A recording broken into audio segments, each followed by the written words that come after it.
بسم الله الرحمن الرحیم. عرض سلام ادب احترام خدمت شما. تسلیت عرض میکنم شهادت شهید محسن فخریزاده رو محضر همه شما برادران و خواهران عزیزم.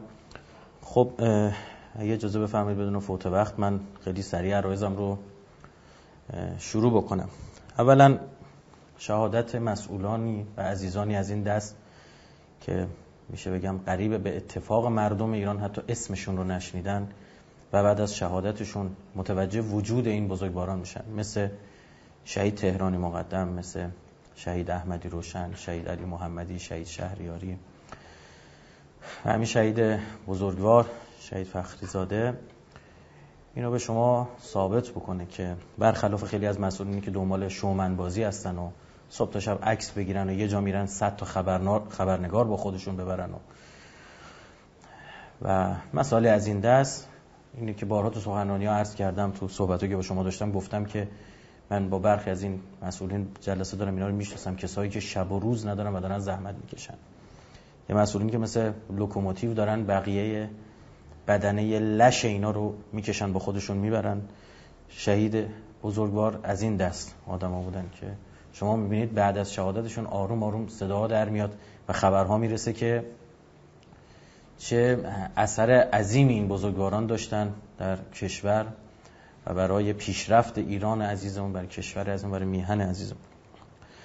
نکته رو عرض بکنم این که دشمن شبیه به هم، یعنی اینا امضاهای کارشون با هم فرق داره، فعالیت نمی‌کنن و عملیات نمی‌کنن، بعضاً با هم تفاوت‌هایی دارن. یه موقع است وهابی‌ها هستن یا خیلی عقل و شعور ندارن، ترور کور انجام میدن، اما صهیونیست‌ها وقتی تروری انجام میدن به تمام نکات اون در واقع توجه دارن. وقتی یک شهید اینطوری میزنن میدونن که عجب وجودی همچین شهیدی برای مردم اثبات بشن خودش فوله برای اونا و اینا کلی زحمت میشن تو رسانه‌هاشون اثبات کنن که آی مردم ایران، مسئولین ایران همشون دزدن، فلانن، بهمانن، نمیدونم چه. معرفی همچین افرادی توی همچین شوک‌های خبری باعث میشه که اینا قهرمان باشن. ما تنها مسئولی از ما که در زمان حیاتش غربی‌ها مجبور شدن در واقع اون شهید بزرگوار رو معرفی کنن شهید سلیمانی بود. اونم به چه دلیل؟ اونم به خاطری که اینا دنبال ایران هراسی بودن، میخواستن بگن که ایران داره منطقه رو میبلعه و برای اینکه کشورهای عربی و کشورهای منطقه رو حساس کنن به ایران مجبور بودن آج قاسم معرفی کنن. خب من میخوام به خدمت شما عرض بکنم ما مسئولین از این دست فراوان داریم. من خدمت شما عرض بکنم شرعاً این حرفو گردن میگیرم که اون دنیا جواب بدم که بگم واقعاً ما مسئولین از این دست زیاد داریم که شبانه روز دارن زحمت میکشن و شما اسم این بزرگواران رو نمیشنوید، چون اساساً این دوستان و این بزرگواران دنبال این کارا نیستن و فقط میخوان کار مملکت در واقع پیش بره و انجام بشه. خب اینا که میدونن خون شهید برای تفکر شیعه و برای ما ایرانی‌ها جریان سازه، چرا این کارو میکنن؟ این مقدمه رو بگم و خیلی خیلی خیلی مهمه. ببینید مجبورن، چاره‌ای ندارن، یا اون فرد و عنصر انقدر دیگه مهم شده که و خودش تبدیل شده به یه تکیه‌گاهی که زدنش ضربه میزنه. خب یعنی اونا تحلیل دارن که آقا زدن حاج قاسم سلیمانی کسی دیگه بخواد بیاد جاشو پر کنه زمان بره، او تجربیات و با اون کاریزمایی که داره، با اون ارتباطاتی که داره، اون منحصر به فردش کرده. شهید فخریزاده از این جنس اینا میدونن. موافردی مجری و خبرنگار در واقع مجری خبری سیاسی شبکه 11 رژیم میگه ترور فخریزاده از میان برداشتن یک توان منحصر به فرد بود که دیگران در ایران از آن برخوردار نبودند. میگه کمتر کسی پیدا میتونی بکنی که مثل شهید فخریزاده این جامعیت رو داشته باشه. خب حالا نکته که میخوام خدمتتون عرض بکنم این که ما واقعا واقفیم به این مسئله. حالا ما چون یک مورد، من 2 تا از کارهای شهید خودم خبر داشتم، 2 تا از پروژه‌ای که این بزرگوار انجام میداد، با بقیه‌اش اطلاعی ندارم و میدونید ایشون مسئول سپند بود. سپند مخفف سازمان پژوهش و نوآوری‌ها یا دانش‌های نوین دفاعی کشوره، در واقع جنازه وزارت دفاع، معادل دارپای آمریکایی است. یعنی هر دانش نوینی می‌خواست بیاد توی کشور اول میدونید که تو صنعت دفاعی میاد اینا، بعد مثلا شما می‌بینید همین شبکه‌های اجتماعی که ما استفاده می‌کنیم چت میکنیم با هم دیگه، گفتگو داریم با هم دیگه، این اولین بار ظاهراً برای خلبان‌های امریکایی ارائه شده بوده. خب میبینید بعضن 1 دهه میگذره، 2 دهه میگذره، بعد اینا تجاری میشه، بعد بیزینسی میشه. آقا جی پی اس اول نظامی بوده، بعد اینجوری شده هر گوشی موبایلی که الان من و شما هم هستیم جی پی اس داره و میتونیم مسیریابی کنیم اینها. خب در کشور ما هم همینطوره، همه چی اول معمولا مجموعه نظامی و امنیتی حساسن، وارد یک در واقع دانشی میشن. من 2 بخششو خودم اطلاع دارم، یعنی به خاطر حالا بحثی که پیش آمده بود مطلعم، و بقیه‌اش دیگه من میدونم خیلی فراتر از اینها بود. ایشون به معنی واقعی کلمه تخصص اینو داشتن که برن یک دانش رو به دست بیارن بومی کنن. خودشون که حالا استاد فیزیک بودن، به کنار در واقع دکترا داشتن و مهمترین تخصصشون از نظر من این بود که این توانایی بالا در بومی کردن این دانش ها بوده.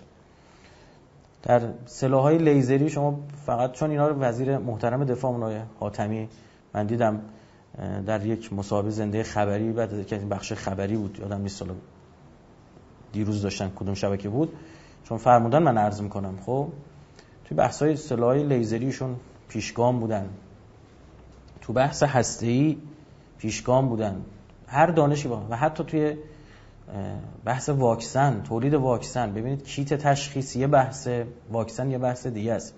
چقدر هم ایشون رو اذیت کردن. یعنی من مطلعم که یک سری افرادی که وارداتچیایی که نونشون تو واردات برخی از محصولات پزشکی بود، حالا فعلا بنا ندارم اسمی از اینها ببرم، اما حتما مسئولین ذی‌ربط بعد از پایان مسئولیت اینا باید با اینا برخورد حتما قضایی کنن. و من خودم پیگیر این مسئله بودم و حتی مطلعم که یه سری جریانات دانشجویی هم دارن پیگیری میکنن تا پرونده قضایی برای اینا تشکیل بشه. پرونده حقوقی. خیلی اذیت کردن این بزرگواران رو و اینا تا اون آخرین مرحله که من خبر داشتم، چون تو این بخشش در واقع واحد مگه خاطرتون باشه لایو قبلی گفتم تا واحد سلامت یه سری کارا داره میکنه که فعلا نمیتونم بگم. حالا چون این رو هم وزیر محترم دفاع فرمودن که تو تولید واکسن میشون نشه، ما همکاری داشتیم، یعنی واحد سلامت ما همکاری داشتن و بچه‌ها فداکاری خیلی بزرگی کردن.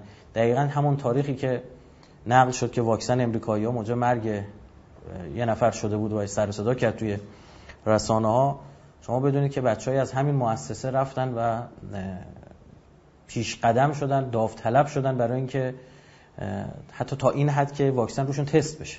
خب و اینو ما افتخار میدونیم. خدمت شما عرض بکنم که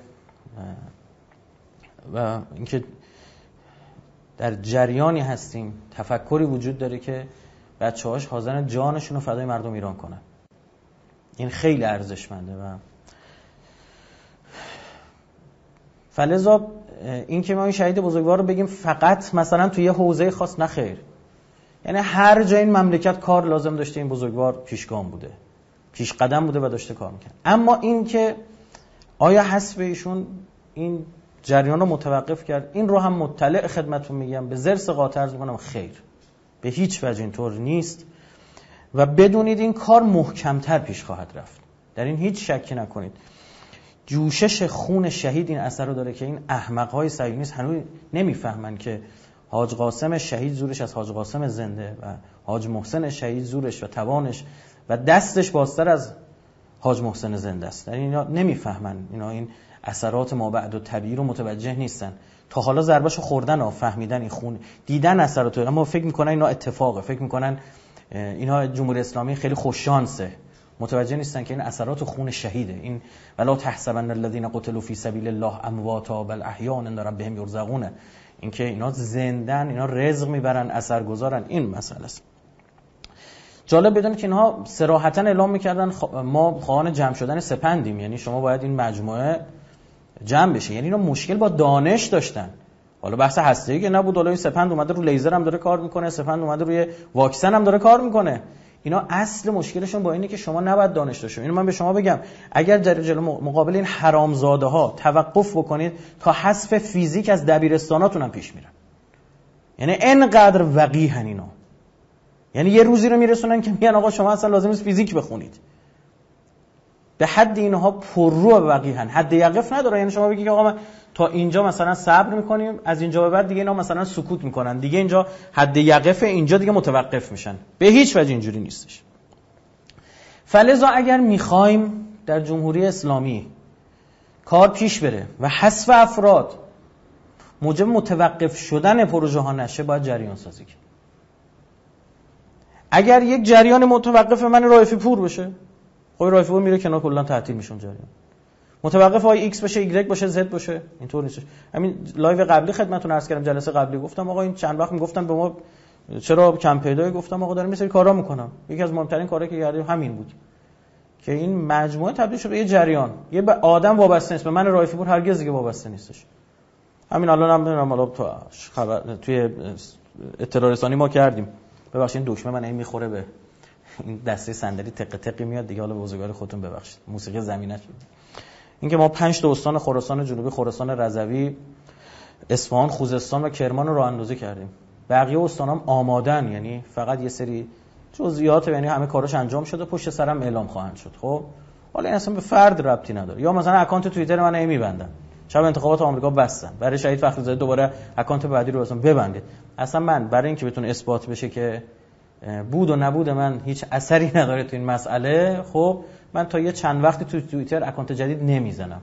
خب حالا شما ببینید هر چی شما بخواید پیش گام بشید، قدم بگذارید، ببینید تو دهنی تو شبکه‌های اجتماعی خواهید خورد یا نخورد. خیلی واضحه دیگه. همین الان اخراج بازرسان آژانس ترند توییتره، درسته، و آغاز غنی‌سازی 20%. ما هم که دیگه اکانتمون بسته است که. پس این نیست، این اتفاق افتاده و همیشه باید ما تفکرمون تفکر تمدنی باشه. این جریان سازی هم نه جریان سازی برای 1 سال 2 سال.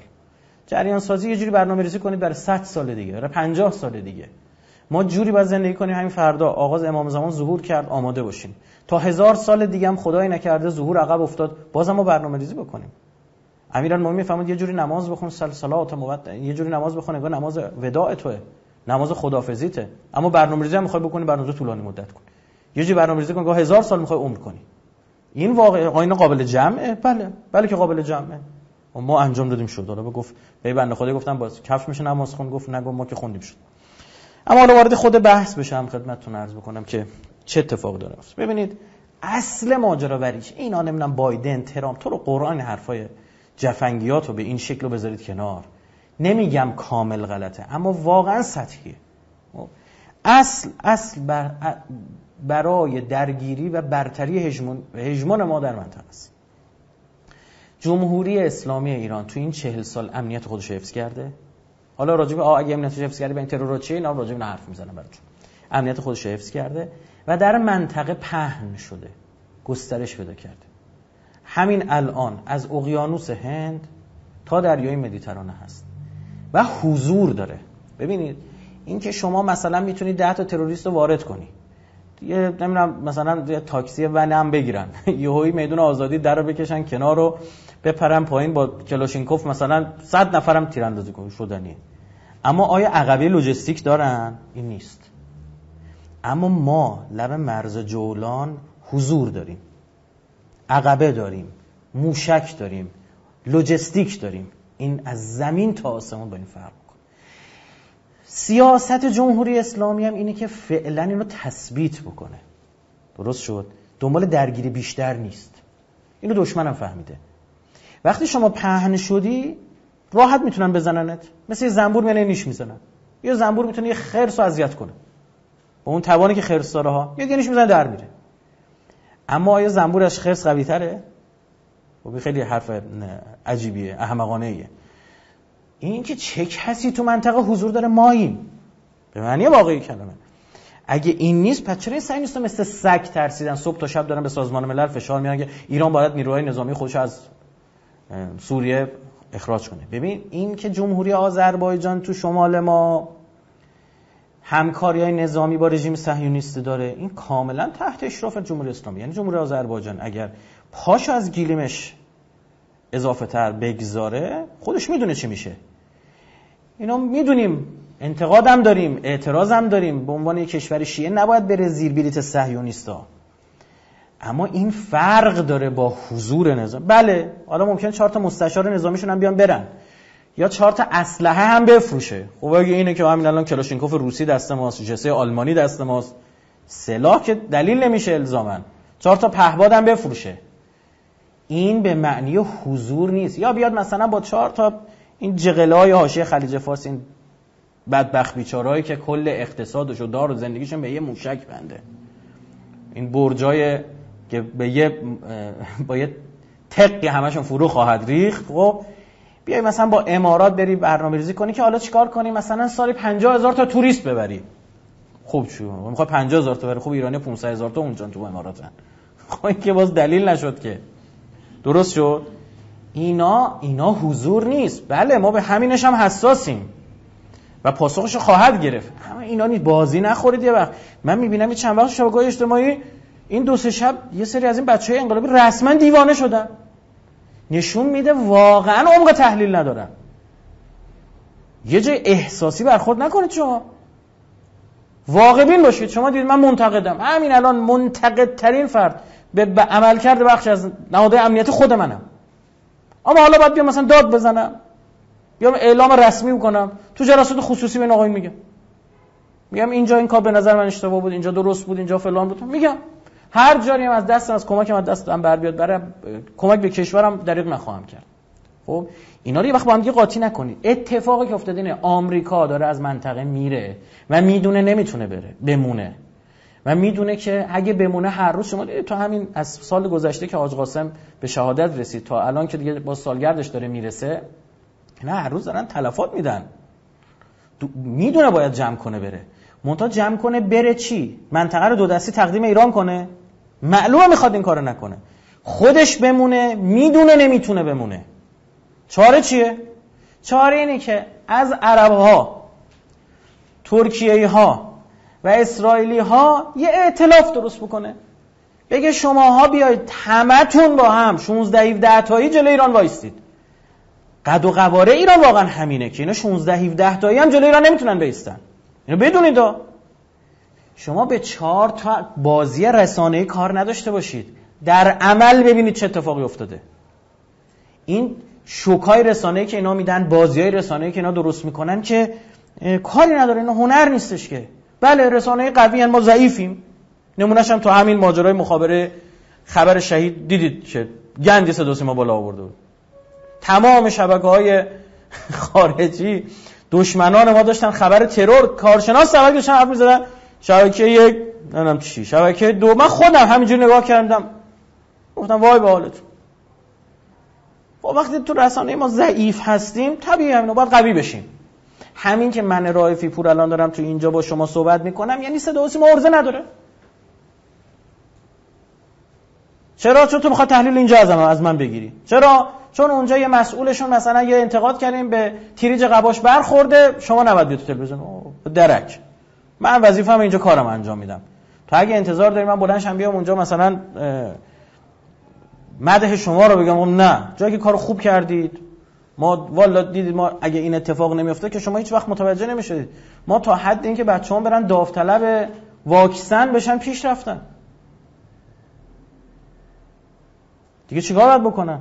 از این موارد متعدد است که مثلا صداشو در نمیاره. ما هر جا کشور لازم باشه وظیفه خودمون می‌دونیم این جلو. کوتاهی هم نمی‌کنیم. و این بچه‌ها الحمدلله اینقدر رشد پیدا کردن که اصلا به من ربطی نداره، به بود و نبود من اصلا ربطی نداره. اون کارش خودشون انجام میدن. الان به شما میگم تو این شبکه‌های اجتماعی الان اینا مثلا میخوان یه کاری مثلا انجام بدن، یه جریان سازی بکنن، خدا شاهده مثلا موارد متعدد است، اصلا من با اینا دیگه کاری ندارم. خودشون هشتگ انتخاب میکنن، میرن رایزنی میکنن، خودشون شروع میکنن. اگه خاطرتون باشه اون ماجرای در واقع ترند نیمه شعبان من اومدم رسما جلو دوربین نشستم گفتم این مردم بیاید فلان. دومی رو اومدم دیگه نیومدم دیگه. چون خودش داره انجام میشه الحمدلله.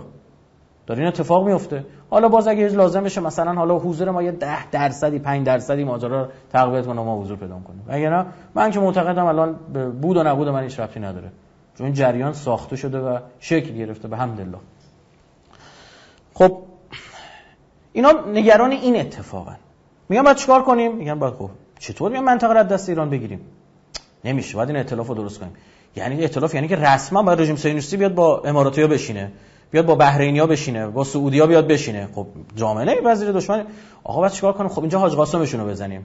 اگه خاطرتون باشه تو بحثی که داشتم تو یکی از این مساجد غرب تهران سخنرانی کردم راجع به شهادت سردار سلیمانی، جو عرض کردم گفتم که آقا اینا زدن حاج قاسم برای معامله قرن یکی از خاصای از مهمترینش هم از نظر بنده اینه.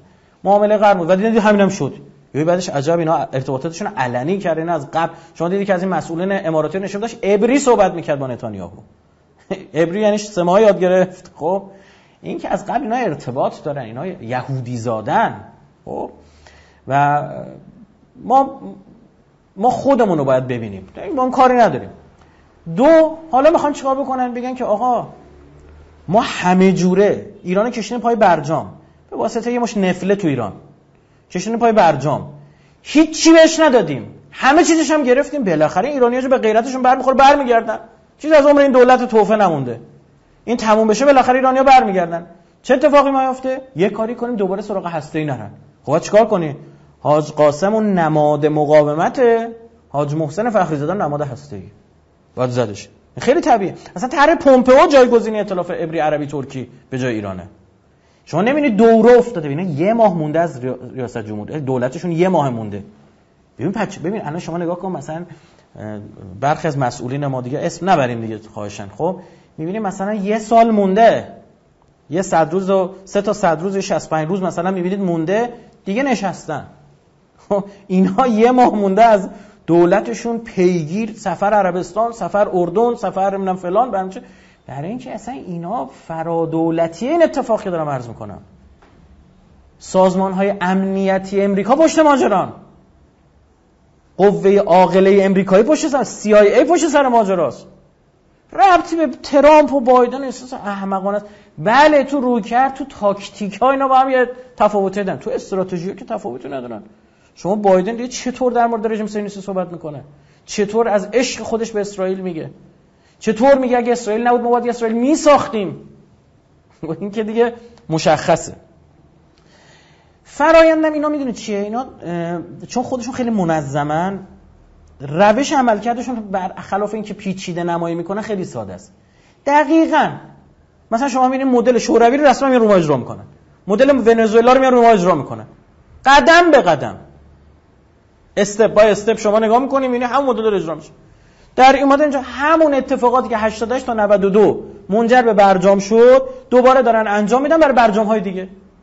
شما 88 تا 92 چه اتفاقی افتاد؟ مرغ از 2000 تومان شد 8000 تومان.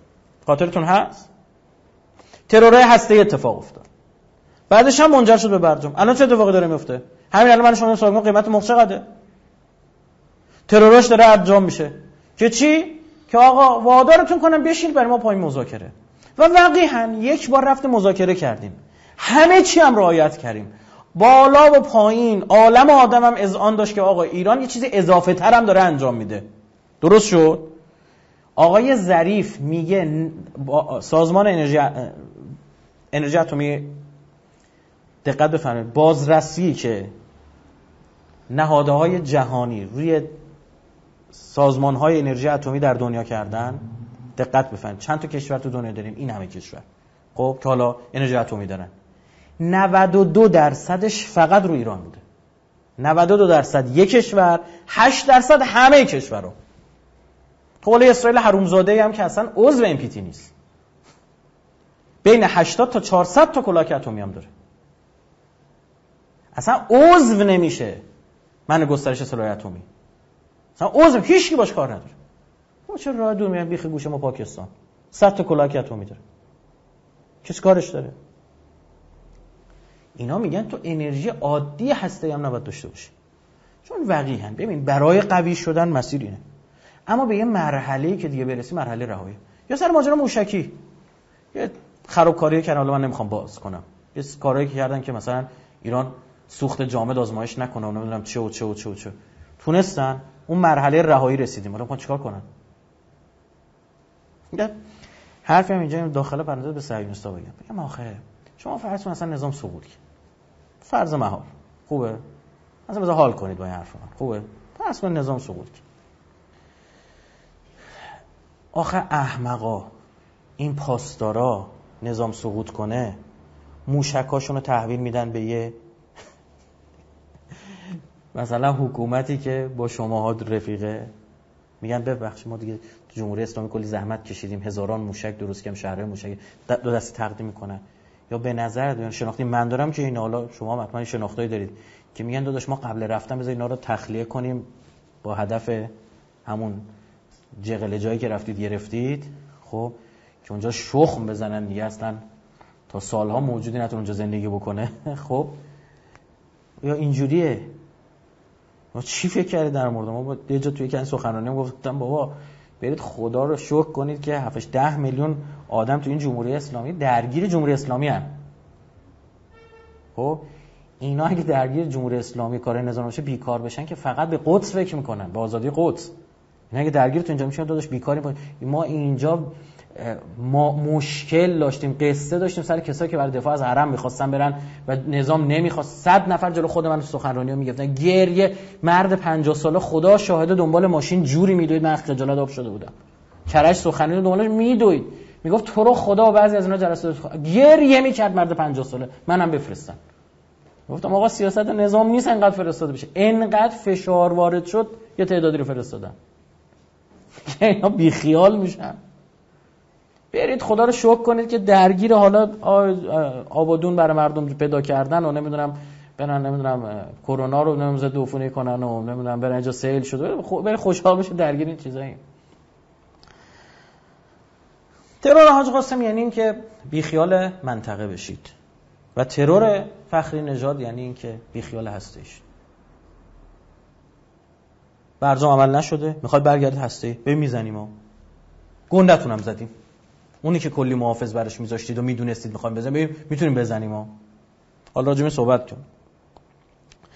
این که دستور کار دارن صهیونیست‌ها برای بایدن درست میکنن که مثلا دیگه بایدن توی عمل انجام شده قرار بگیره، نکته بسیار اشتباه و انحرافیه.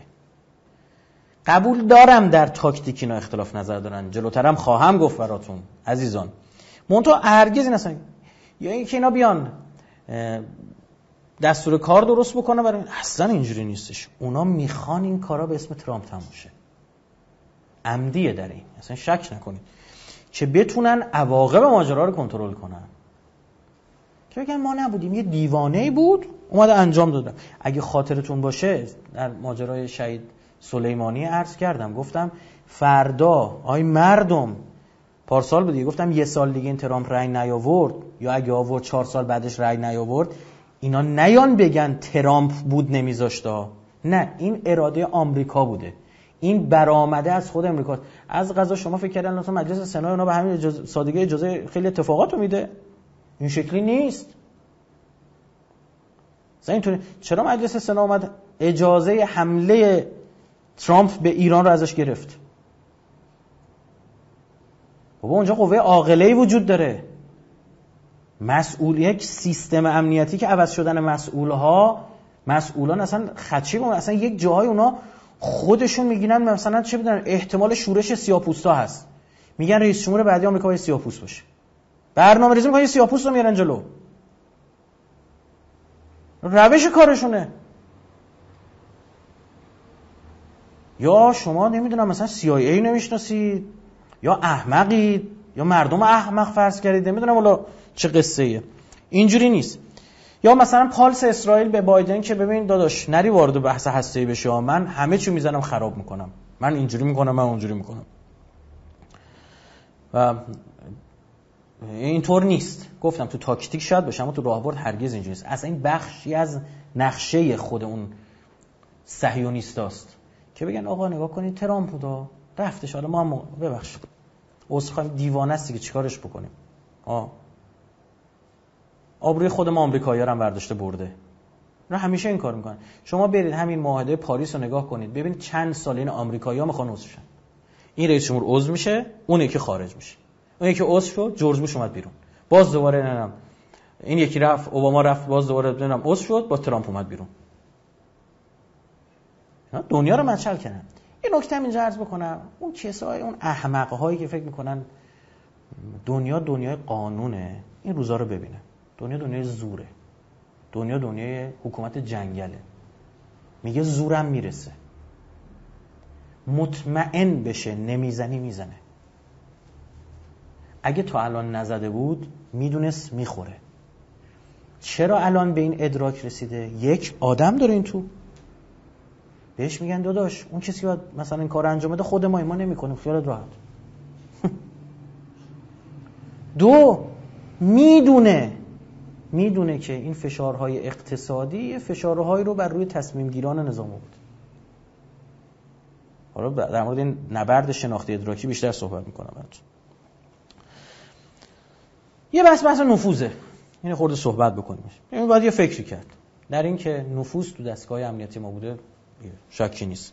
نه به خاطر این ماجرای قبلتری هم که افتاد که من دیگه نمیخوام اسم ببرم، اتفاقات چند وقت پیش در تهران افتاد. این نشون میده که آقا نفوذ در دستگاه اطلاعاتیمون هست.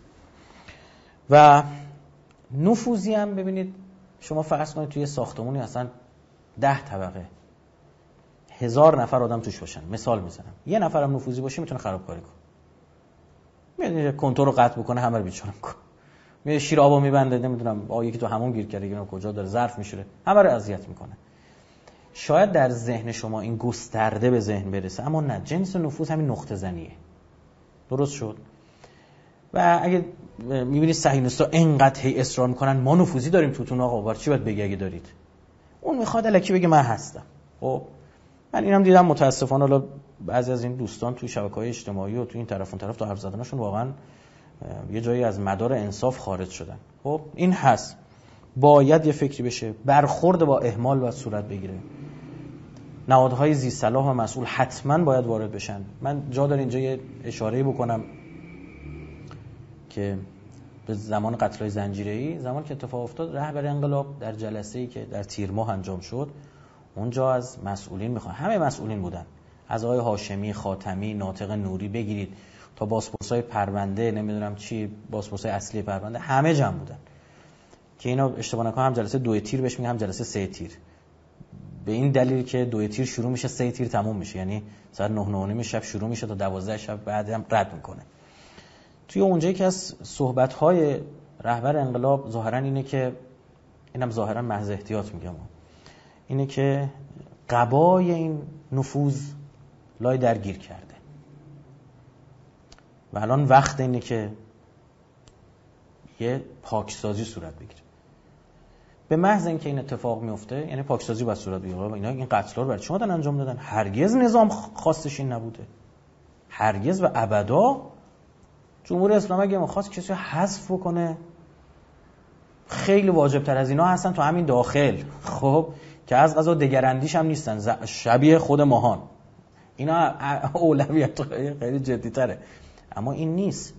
اما کسایی که باید حذف میکنن که حذف میکنن، داریوش فوراد مرض قند گرفته، خودش داشت میمرد، کارش نداشتن، 6 ماه دیگه مرده بود بنده خدا. فاکس زده نوشته به دخترش که آقا من دارم میمیرم، بیام فرانسه پیش تو.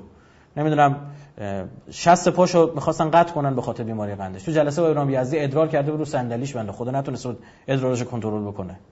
این زدن داشت، اصلا کی میشناخت رو؟ مردم. کانال تلگرامی داشت بیاد حرف بزنه، آمد نیوز بود، پیج اینستاگرامی داشت، شبکه ماهواره‌ای داشت.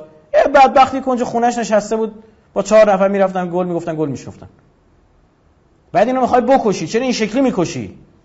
دل و رودهشو چاقو کنی بریزی رو زمین، هم خودشو بکشی هم زن. عمدی بود این کار. خود رهبر انقلاب میگه بابا اینا تو مخالفان ما هم، این مخالفی نبود. بعد به فرض یه مخالفی رو میخواد بکشه، خب حالا نمیشه آروم‌تر کش، مثلا چه میدونم مسمومش کرد، تصادفی درست کرد، نمیدونم 1000 مدل دیگه میشه اینجوری انجام داد. چرا این شکلی بیای بکشی؟ این عمده، میخواد این سر و صدا کنه، میخواد یه چهره چرک و پلید از انقلاب صادر بشه به دنیا، میخواد مردم دنیا بگن اینا همش وحوشن. خب اونجا رهبر انقلاب میگه برید پاکسازی بکنید. فکر می‌کنید نتیجه چی میشه؟ آقا به محض اینکه رهبر انقلاب اینو میگه، چند روز آیندهش قصه‌ای برای نظام درست شد. از حمله به RPG به در سردر یکی از نهادهای امنیتی بگیرید، تا یه سری ترورها، تا 6-7 گروه که از غرب کشور، از کردستان وارد مملکت کردن، تا حمله خمپاره‌ای به برخی از اماکن سیاسی کشور، یک کاری کردن که نظام عقب بکشه. چون اون پاکسازی مهم بود، چون جایی بود که واقعا اون عبا لای در گیر کرده بود. متوجه نذاشتن دیگه. شما برید حوادث 77 78 رو مرور کنید. 3 تیر رهبر انقلاب اینا خواسته، 18 تیر 2 هفته بعدش کف تهران. چه خبره؟ مسئول وقتی که ازش خواسته شده بود که باید این کار انجام بدی. جالب اینجا هم رهبر انقلاب هم آقای خاتمی هر دو اجماع داشتن بر این ماجرا. اینش جالبه. جلسه هیئت دولت رو شرکت نمیکنه در اعتراض که ما چرا باید پاکسازی کنیم، چرا باید بریم بررسی بکنیم. حالا شما نگاه نکنید ما حرف نمیزنیم دلیل نیستش یه چیزی نمیدونیم. در اینکه بعد معتقدم تضعیف نهادهای این نظام و کشورمون تو شرایطی که کار مردم در اصل خطاست. انتقادم داری باید به خودشون بری بگی که من میدونن، این آقایون میدونن که من جلسات خصوصی میان پیشم یا من میرم اونجا میگم که آقا این نقدو بهتون وارد همین نقد مثلا یه کار رسانه‌ای یه مجموعه کرده من چند تا نقد داشتم رفتم به خودشون گفتم خودش شد. تو واتساپ بر من دونه دونه براشون فرستادم، گفتم تو واتساپ بفرست من فرستادم. گفتم میخوای بیا جلسه بذاری باهاشون؟ گفتم نه من این نقدا رو دارم. حالا میخواد زیر نظر دولت بشه، زیر نظر سپاه باشه، هر جا بهشون هم برمیخوره و بخوره، من وظیفه‌ام باید انجام بدم دیگه. ما باید اون دنیا پاسخگو باشیم. یکی اینه. اما اینا دنبال چی هن؟ اینا دنبال ایجاد ادراک تو 2 گروهن. یک خود بدنه امنیتی که از فردا این نیروی امنیتی اطلاعاتی ما به بغل دستیش هم اعتماد نداشته باشه. بگه نکنه این جاسوستون فلانیه. بعد اون میتونه دیگه تصمیم گیری کنه، اون میتونه اقدام بکنه، نگران شه. او به دنبال ایجاد ادراک در مردم هم هست. حالا بذار اول اطلاعاتی کامل کنم. اینا میخوان نهادهای امنیتی ما سردرگم بشه. میدونید کوروش که علیه پدر بزرگش که قیام کرد، کودتا کرد دیگه، علیه آستیاک یونانیشه، ایشتویگ فارسیشه، ضحاک هم عربیشه. اینا همش در واقع یه اسم معرب شده است دیگه. وقتی قیام کرد 500 تا گروه درست کرد تو اقصانقاط تحت سلطه و حکومت ماده ها. اینا رفتن خرمن آتیش میزدن، از این کارا میکردن. تمرکز نهاد امنیتی گرفته شد، گیج شد، سردرگم شد. نتیجهش چی شد؟ اینکه در خود پایتخت کودتا کرد و حکومت رو به دست گرفت. اینا دنبال پرت کردن حواس نهاد امنیتی.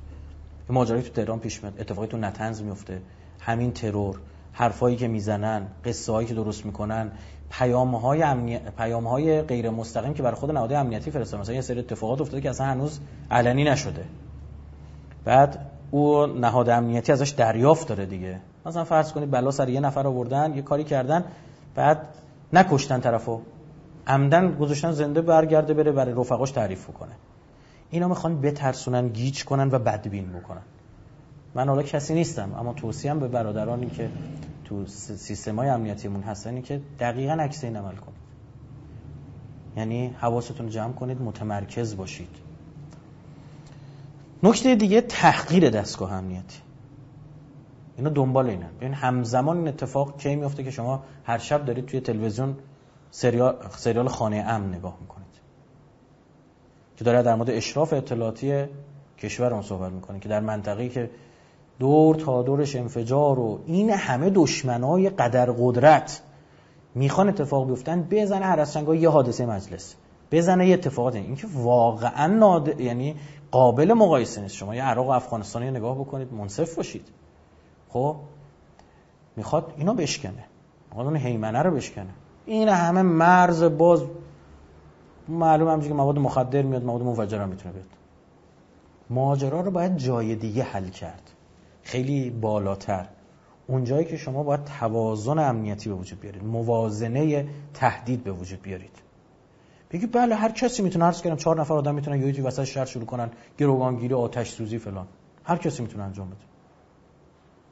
ما هم میتونیم تو اسرائیل انجام بدیم. کاری نداره برای منطقه. بعدش ثم ماذا؟ بعدش چی؟ متوجهید؟ باید از بیخ حل بشه. یه نکته اینجا باید شما عزیزان متوجه باشید و حتی یه سری از مسئولین ما که اگه فهمتون از جنگ عوض کن، ادراکتون از جنگ عوض کن، گذشت اون دوره‌ای که یه ارتشی میومد مرز شرقی مستقر میشد، خاکریز، تو هم خاکریز، اون توپ و تانک به سمت تو هم توپ و تانک به سمت اون، تو مین میذاری اون رد نشه، اون مین میذاره تو رد نشی، اون هواپیما تو ضد هوایی، تو هواپیما اون پدافند، تموم شد. ما دقیقاً وسط جنگیم. اصلا شکل جنگ‌های جدید اینه. یعنی شما فرض کنید اصلا ما مثلا با هواپیما بلند شیم بریم 1000 سال پیش بجنگیم. بدبختا دیگه اسم رو چیز نمیذارن که، نمیگن جنگ که، میگن معجزه کرد طرف. درسته؟ هواپیمای نفر ببینه 1000 سال پیش نمیگن معجزه کرد، میسه از ملائکه آورد از بالا، پرنده‌های ابابیل بودن از بالا مثلا رو کله ما سنگ میریختن. یه سنگای میریختن میخورد همینجا میمردن. درست شد؟ میگه معجزه کرد دیگه، جز اینه. الان اینا چون ما درکی ازش نداریم، مثلا الان وسط جنگیم. منتها این جنگ دیگه چیه؟ یه بخشش اقتصادیه، یه بخشش رسانه‌ایه، یه بخشش دقیقاً تروره، یه بخشش دقیقاً موشکه، یه بخشش دقیقاً حضور نظامیه، یه بخشش سفر دیپلماتیکه، یه بخشش همین نبرد هیبریدی شده اصطلاحاً، ترکیبیه. و این اتفاق داره میفته. ما وسط جنگیم، اینو بپذیرید. وسط جنگش از فرماندهامون کشتن، به شهادت رسوندن. آیا زمانی که خبر شهادت شهید همت هم شنیدی چی شده؟ چه حسی به دست داد زمان جنگ اونایی که بودن سن و سالشو میخورده؟ اما مردم الان هم همینه. ما وسط جنگیم. بخشی از جنگ یا از این طرف فشار اقتصادی با موازی ماش نفله تو ایران و نفوذی کاری بکنم، فشار اقتصادی به مردم ایران بیاد، تحریمم میکنم. از اون طرف مثلا حاج قاسمشون هم میزنم، چون این بعد از این طرف تو ماهواره اینو میگم، از اون طرف مثلا یه سری اتفاقات عجیب غریب میفته مثل اون ماجرا هواپیما. خب در مجموع در مردم چه ادراکی به وجود میاد؟ چه دریافتی دارن؟ اون مهمه. در مجموع چه دریافتی؟ شاید اینا مثلا مثل نمودارها بالا پایین باشن، در مجموع اون معدلی که میگیره مهمه، اوریجی که میگیره میگه آقا در مجموع اتفاق تو ذهن مردم باید بیفته. او دنبال ایجاد ادراکه. چرا؟ به خاطر اینکه این اتفاق میتونست، دقت کنید، یه هفته پیش بیفته مثلا، یه هفته بعد بیفته. آیا فکر کردید به خاطر اینه که مثلا نه شرایط الان فراهم شد؟ ببینید در این که این شهید بزرگوار در تور اطلاعاتی بوده، جدید هم نیست، ایشون 2 سال پیش هم می‌خواستن به شهادت برسونن.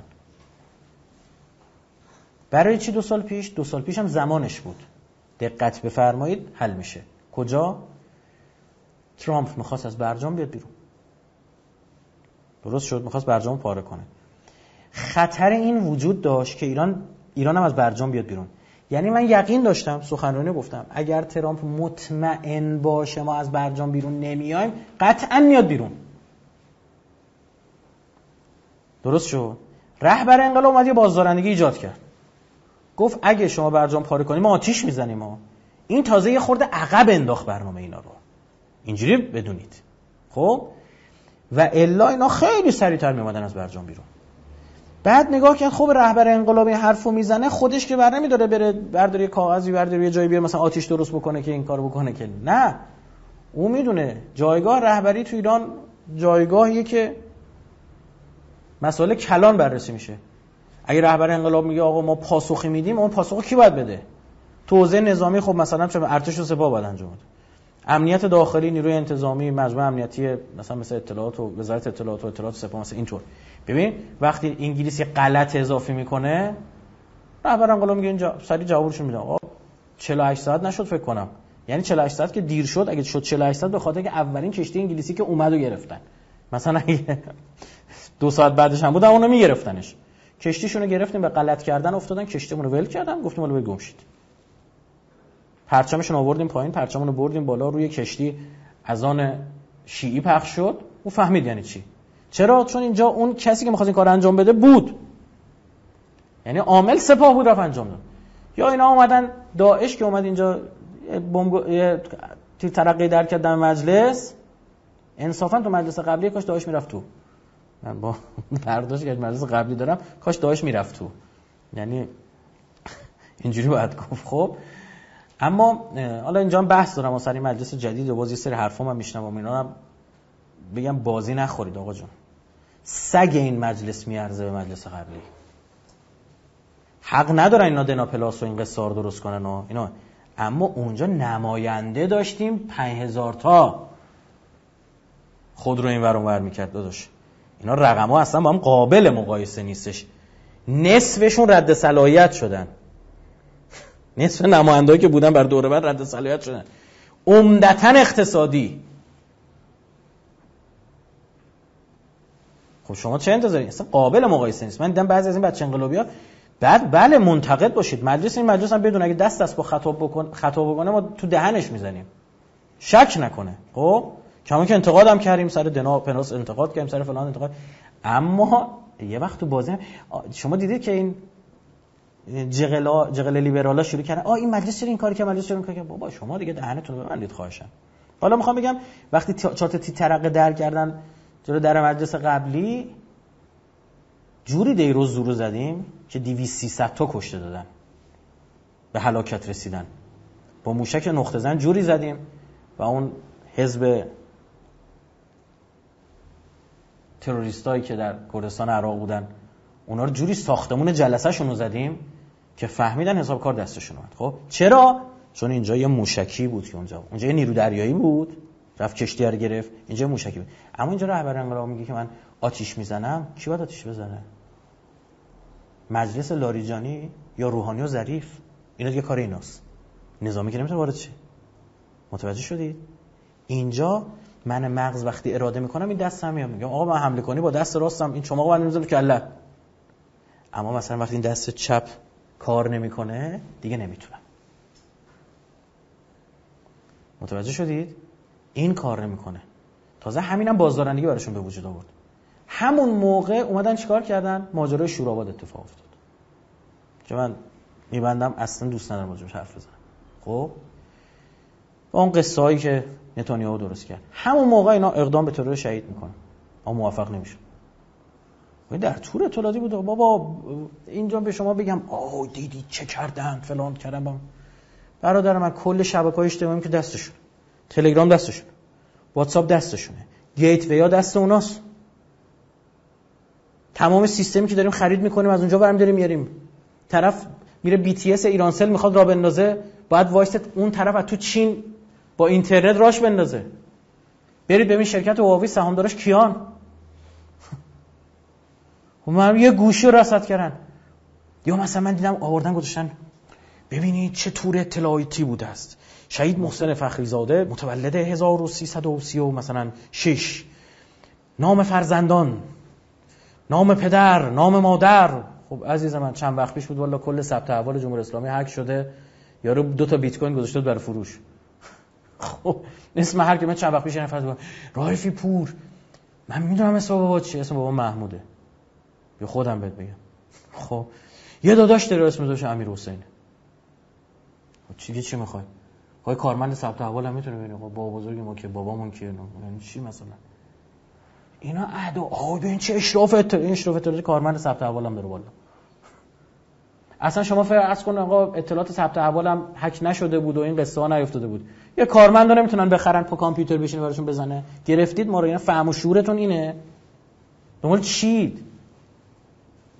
اینا نیستش آقا طرف فقط تلفن یه نفر داشته باشه، برنامه کاری یک نفر در بیاره، بگه آقا مثلا این جمعه ها میره باغشون.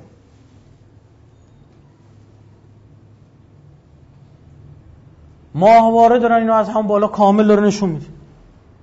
ماشین راه میفته بالا داره ماهوشون همینجوری میبینه. گوشی موبایل دستت خب میگن که فلانیه. بابا شما همین الان گوگل مپ روشن میکنید بخواد جای بری، هنوز جی پی اس تو روشن نکردی، نقطه تو رو میگه کجایی. منطقه هستی داره. این جی پی اس روشن یا خاموش شده فقط یه چراغ برای توئه، برای او که اینم نیستش، تو هر جا باشه داره میفرسته. خب اینجا خیانت اون کسایی کردن که شبکه ملی اطلاعات رو انداختن. سیر تا پیاز هممون دستشون. خب من رایفی پورم میدونن کجا. لکوسلشو در میارن. خدمت شما عرض بکنم خب این ساعتهای 2:30 شب کجا بوده؟ مثلا 90% یه نقطه است، یه لوکیشن. خب این تو خونه شه دیگه، 2:30 شب رو بخوابه دیگه. 10 صبحشو در میارن. خب اینا محل کارش. اصطلاحات مخابراتی اینا. یه صلوات بفرستید. اللهم صل علی محمد. چرا میگم اینا دنبال ایجاد ادراکن؟ میگم یه هفته قبلا میتونست این کار کنه، یه هفته بعدم مثلا چه بسا، نه یه ماه بعد. درست شد. اما چرا اینو میگذارن شب شهادت شهید شهریاری؟ چرا میذارن یک روز بعد از مبادله جاسوس استرالیایی با 3 ایرانی که در تایلند بودن؟ اسرائیلی‌ها میگن این 3 ایرانی کسایی بودن که میخواستن سفیر اسرائیل رو همون سالی که ما دانشمندای هسته‌ایتون رو کشتیم به شهادت رسوندیم، در عوضش ایران در هندوستان و نمیدونم تایلند و مثلا 1-2 جا دیگه عملیات کرد. این گروه میخواستن سفیر اسرائیل رو در تایلند بکشن که نارنجک پرت کرده، خورده به درخت، افتاده کنار اون یکیشون دست و باش قطع شده. اسرائیلی‌ها میگن یعنی همون شبی که این مبادله، اونا میگن به من ربطی نداره، آزاد شدن همون اتفاق باید بیفته. این برای ایجاد ادراک، این برای پیام فرستنه، معنی دیگه ای نداره. شب ترور شهید شهریاری، شب این و همزمان با این فرصتی که ترامپ داره میره، این همه سفری که اینا انجام دادن. گروه دوم مردمن. این مردمش خودش شامل 2 گروه میشه، یکی متخصصان ما، 2 عموم مردم. متخصصان ما یعنی چی؟ اینا میخوان بگن ببین هیچ دانشمند هسته‌ای در امان نیست، هیچ دانشمند موشکی در امان نیست، ما اطلاعات همه چیتون رو داریم و میتونیم بزنیم بکشیم فلان کنیم به امان کنیم. آقا توی مملکت نمونید، چی از جون واجب تر؟ جونتون رو دستتون میگه درید. طرف و یکی از همین دانشمندای هسته‌ای ما، من چون نتنز رفتم سخنرانی، فوردو رفتم سخنرانی، همین تهران 3-4 بار رفتم، مرکز هسته‌ای تهران رفتم سخنرانی، این سانتریفیوژر از نزدیک بردن به ما نشون دادن، من با این دانشمندا نشستم صحبت کردم، دانشمندای جوان نشستم، قبلا سخنرانی گفتم چیز جدیدی نیست، سخنرانی عجیبی هم بود چون اینا با رکابی و زیرپوش و با لباس زیر اومده بودن نشسته بودن، چون اینا اون تایمی که من رفتم اینا اگه بخوام برم بیرون حتما با دوش بگیرن، چون وسط کارشون دوباره به کار بخواستم برگردم مجبور شدن. این سخنرانی من تا حالا مخاطب این شکلی نداشتم. خب با بعضی اینا، خب اینا رو بعضا براشون ایمیل می اومد، ایمیل دعوت به کار می اومد، شناخته با بلند شو بیا، یکی اونور میزنن تهدید، از اینور ایمیل میفرستن بلند شو بیا تطمیع که بکشونن طرفو ببرن. یه سری رفتارهای ناشایست اینجا انجام میشه با برخی از این دانشمندان ما، طرفش برمیخوره دیگه، میگه آقا چند بار منو میدونید من بلند میشم میرم. اینا نفوذیای دشمنن. متخصصین عزیز خسته نشید، این کشور به دست شما ساخته میشه. اینا اصلا دنبال ایجاد ادراک در شما برای همینن. شما شاید باورتون نشه، یکی از مسئولان نتنز، مسئولان نتنز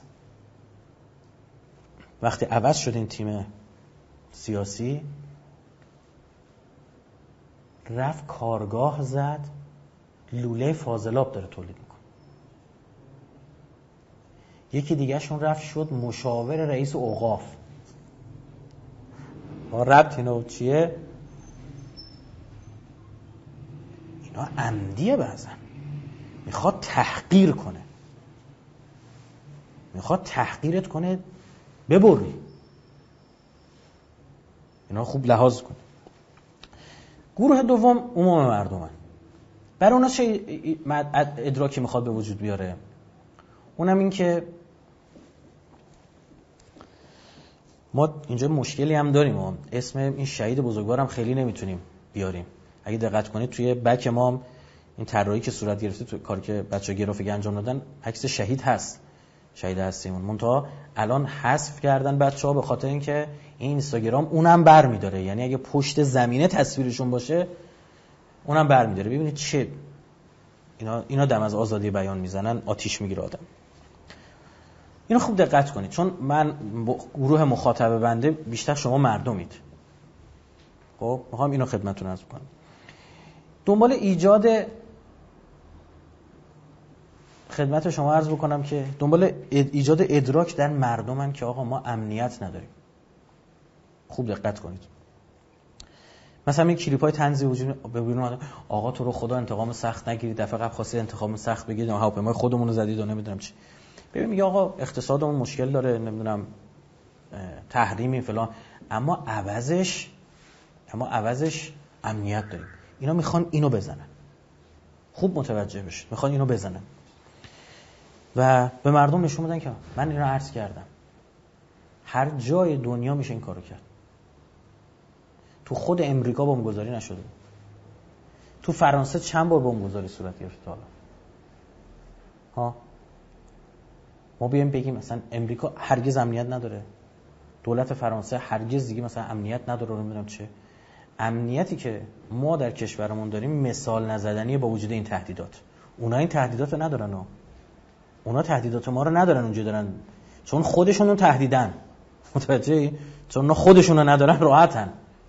اونا یه دشمنی مثل آمریکا و اسرائیل ندارن، یه جونوری مثل آمریکا و اسرائیل جلوشون نیست. اونا میدونن جمهوری اسلامی مردم نمیکشه، با مردم کاری نداره. اصلا یکی از دلایلی که ما بنابر فتوای رهبر انقلاب سراغ موشک نقطه زن رفتن، موشک نقطه زن چرا ما تو دنیا جز بهتریناییم؟ چون خیلی از کشورها اولا دانش پیشرفته، دوما نمیخوان اصلا سمتش برن. میگن بابا این موشک، این کلاهکی که داره 500 متر اونورتر هم بخوره با خاک یکسان میکنه. دلیلش اینه که ما نمیخوایم مردم بکشیم. ما میخوایم، اگر من مثالی رو عرض کردم، یکی از این تروریستا بود در یکی از این کشورها میومد عملیات میکرد در کشور ما، فرار میکرد میرفت. خب توسط نیروهای امنیتی ما شناسایی شد و پهپادای ما رفتن عملیات کردن اونجا، برگشتن. خوبه بدونید این یه مسجدی بود، این مسجد 2 تا اتاق داشت کنارش. این تو مسجد نماز میخوند، مردم هم میومدن نماز میخونن. این تو اون اتاقایی که کنار مسجد بود، این 2 تا اتاق مال این بود. یعنی رفته بود تو مسجد، پهپادای ما اون اتاقه رو زدن تو تایمی که نماز هم نباشه. یعنی نیروی اطلاعاتی افقی حضور داره، میگه الان کسی نیست، الان طرف تو اتاقشه بزن، پهپاد میره میزنه. اینقدر برای ما مهمه. بابا خیلی عجیبیم. ما زمان جنگ صدام همینجا موشک میزد دیگه، میگفتم موشک نمیدونم 8 متری تو کوچه 4 متری، یه چیز این شکلی میگفتن. خدمت شما عرض بکنم که اون موقع این شهید تهرانی مقدم اینا رفتن سراغ موشک، چند تا موشک از لیبی و این طرف کره شمالی و قصه ها داشت. اینا وقتی هماهنگ کردن براشون آوردن، شما میدونید از لیبی که موشک رو گرفتیم آوردیم، این نامردا چندین قطعه رو شرط لیبیاییان این بود که خودشون بیان موشک رو بزنن. یعنی لانچ کردن موشک و شلیک و هدفگیری باید توسط خودشون صورت بگیره. ایران هم پذیرفت چون گیر بود دیگه. اینا موشک رو شلیک می‌کردن، ما متوجه شدیم بعداً عمدی یه جوری تنظیم می‌کنن که نخوره به اون هدف، کنارش می‌خورد. ایران گفت نمیپذیرم، اینجوری بخواد باشه ما دیگه همکاری نمی‌کنیم. خب اینا موشک آورده بودن، نمیتونستن ببرن. این متخصصشون اومدن چیکار کردن؟ چندین قطعه مهم این موشک رو باز کردن، با خودشون بردن تو سفارت لیبی. همین شهید تهرانی مقدم خدا بیامرز زیر 1 ماه، اونجوری که بنده پرسیدم و از همکارانشون پرسیدم، زیر 1 ماه موشک رو آماده کردن و شلیک کردن. جالبه تو یکی از این شلیک ها این خورد توی ایستگاه قطار، تعدادی از مردم عادی عراقی هم کشته شدن. امام فشار آورد امام خمینی که شما حق ندارید دیگه شلیک کنید. ما مردم عادی نمی‌جنگیم. ایران کجا رو میزد؟ مراکزی که پولش داشت خرج جنگ میشد، مرکز صنعتیشون بود، پالایشگاهایی که داشتن این کارو انجام میدادن، بانک رافدینشون رو زد. خوب اینا دقت بکنید این که مشیمان است، اونا شرف ندارن. یه مثال اینجا من به شما بزنم، تا موقع سر کار آمدن دولت جدید در امریکا، مردم افغانستان هم به خاک و خون کشیده خواهند شد. این استراتژی آمریکاست. یعنی داخل پرانتز بگم، یعنی شما هی خواهید شنید بمبگذاری، به خاطر اینکه چیه، بحث این مطرح شده که امریکا سربازش از افغانستان بیاره بیرون. اینا بخوام برن بیرون انقدر بمبگذاری میکنن که بگن ما نباشیم امنیت ندارید، پس ما باید باشیم. اینا مالا پس مردم اصلا بازی این قصه ها رو نخور. نذارید به شما فشار بیارن، نذارید ما دیگه امنیت نداریم از این قصه.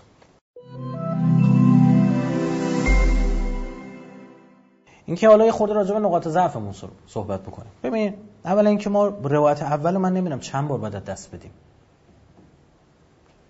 بابا الان 2 روز از شهادت گذشته، از این اتفاق گذشته، مردم نمیدونن، اول تیراندازی بود، بعد انفجار بود، بعد تیراندازی بود. هر کسی داره حرف میزنه. خب یعنی چی؟ تا کی ما باید روایت اول دست بدیم؟ فراموش نکنید تو دنیای خبر مردم دنبال روایت اوله و روایت اوله تو ذهن مردم میشینه. مردم چرا میرن ماهواره نگاه میکنن؟ ما هم بیایم برنامه‌های شبیه ماهواره بسازیم تا به ما نگاه کنن. این نیست، برای اینکه اونا روایت اول دست میگیرن. طرف میخواد زودتر با خبر بشه. این اتفاق افتاده، این عزیز ما به شهادت رسیده، بعد نگاه میکنی میبینی شبکه یک دو چرت و پرت نشون میده، دو مزخرفتر از اون یکی، سه نمیدونم هیچ خبری نی. ته شبکه خبر اسمش روشه، داره زیرنویس میره.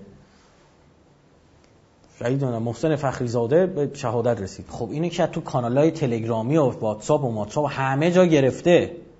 تو چه فرقی داری؟ تو چی جلوتری؟ تو هنوز سریع باید گفتگوهاتو شروع کنی، باید اول دست بدی. دو هماهنگی وجود نداره. اصلا که اونا آماده نیستن. بابا یه پروتکلای شما داشته باشه. برای این روزا اون ماجرای اهواز اتفاق افتاد. صدادکل نیرو سخنگوی مثلا اینم صدادکل نیرو مثلا یه چیزی میگفت، سخنگوی سپاه یه چیز دیگه میگفت. بابا یه حرف. ماجرای هواپیما اتفاق افتاده، مردم پیشگام شدن دارن شروع میکنن حرف زدن. بعد یهو میبینی بعد یه روز یه بیانیه صدادکل داده آقا نه اینجوری نبود و نمیدونم فلان. سریع جنبیدن به روز بودن. بفهمیم، قبول دارم شما سیستم کاریتون اینه آقا امنیتی نظامی فلان، بابا رسانه رو بفهمید. این رسانه داره اوج فشار امنیتی، همین رسانه داره برای شما به وجود میاره. اگه اینقدر بفهمید سریع باید بجنبید، سریع اطلاع رسانی بشه، درست گفته بشه. این وضعش نیست. اینا حتما باید با اینا یه برخوردی صورت بگیره. بابت اینا با کشور داره هزینه میده، مردم رو دارید کوچ میدید به شبکه‌های ماهواره که هر دریوری دیگه به خوردشون خواهند داد. روایت ترور شهید فخریزاده چیه؟ صدا و سیما منتظر بمونه که اسم دانشمند هست. فشار این آقایون به صدا و سیما که هسته‌ای رو نگو. به خدا اگه بیانیه رهبر انقلاب نمیبود که دانشمند هسته‌ای و دفاعی، دیگه اینا همون هم نمیگفتن. چه بسا. آقا همین الان شما فکر کنید، برای بشین برنامه‌ریزی کنید. آقا این مسئول ما خطر شهادتش وجود داره، ممکنه بزنن، مهمه. مثلا حاجی زاده مثال میزنم. خب که آقا چون مسئول موشکی این چیزا ممکنه. خب آقا فردا روز خدای نکنه اتفاق افتاد، سیاست رسانه‌ای چیه؟ و چند بار آدم از یه سوراخ گزیده میشه. نمیدونم واقعا اینا نه کار بلدن، نمیذارن کار بلدا بیان کار انجام بدن. خدا شاهده من موندم از دست این جماعت. دو خیلی مهمه، از اون خیلی مهمتره، ما تحلیل پذیر شدیم. یعنی چی؟ یعنی دقیقاً دیگه ما رو انقلابی نمیدونن. اینا فلوچارت رفتارمون رو کشیدن. اگر این کارو بکنیم آری خیر، اگر آری این، اگر خیر این، همه چیو چیدن. فخریزاده رو بزنیم، شهادت منجر میشود نمیشود؟ اگه 1% نشد چی کار باید بکنیم؟ اگه شد چی کار باید بکنیم؟ پاسخ احتمالی ایران چیه؟ پاسخ میدهد این، نمیدهد این. اگر پاسخ میدهد پاسخ چیست؟ موشکیه؟ تو خلیج فارس میخواد اتفاقی بیفته؟ معادلش میخوان یه سری افراد در رژیم صهیونیستی رو بزنن؟ هر چی، من چه میدونم. خب همه اینا رو چون میتونن تحلیلمون کنن، بعد میشن روی اونا کار میکنن، خطر و هزینه رو بر خودشون پایین میارن، فلزا اقدام میکنن. بارها گفتم این عبارت رو به شوخی دارم استفاده میکنم، اینا نمیفهمن، نمیدونم چی. بابا با اینا باید شطرنج برره بازی کرد.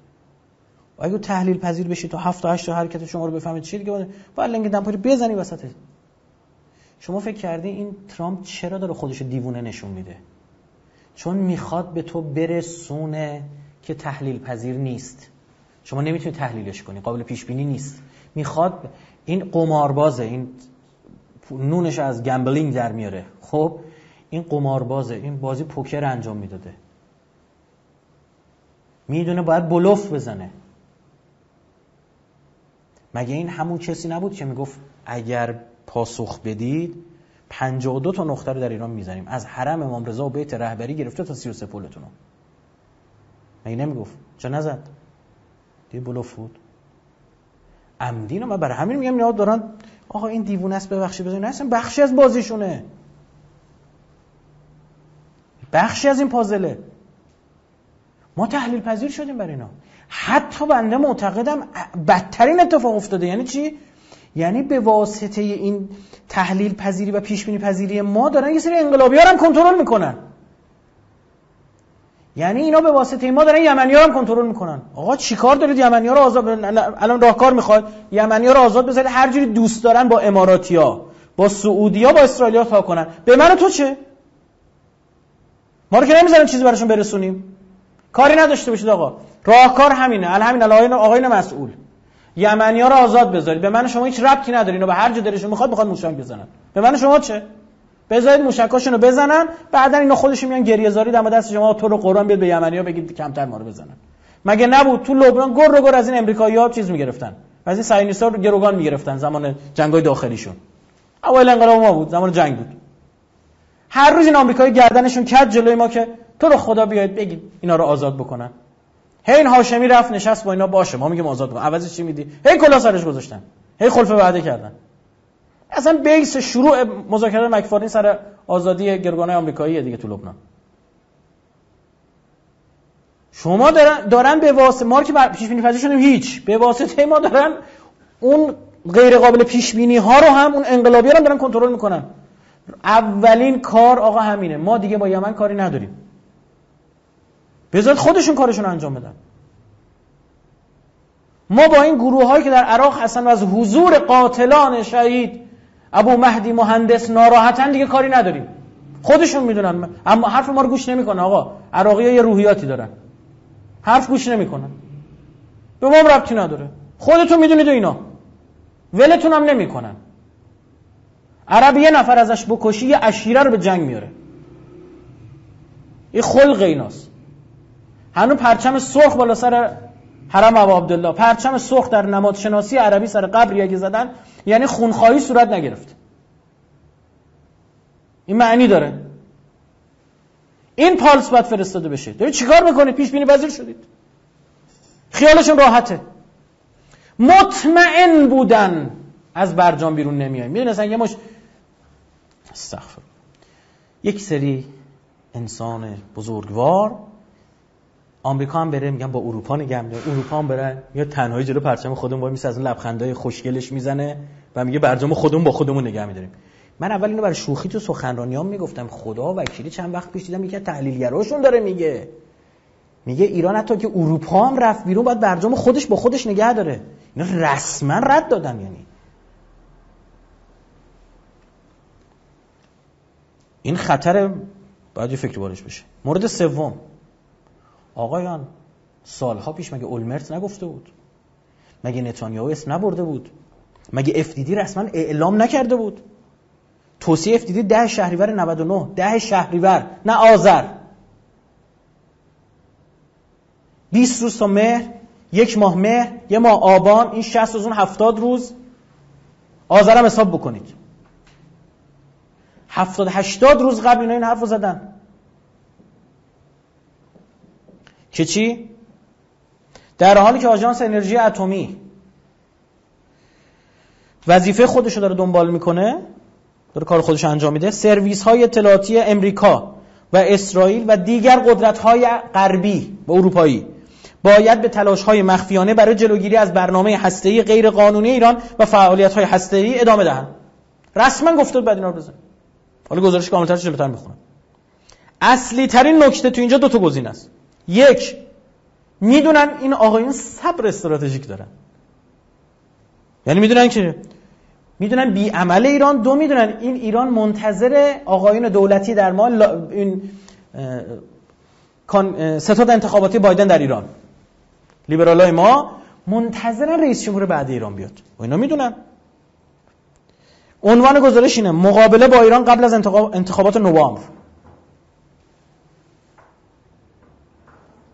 الان آخره نوامبر دیگه. انتخابات میگه تا اون انتخابات راهکار اینه. باید این بلا رو سرشون بیارید.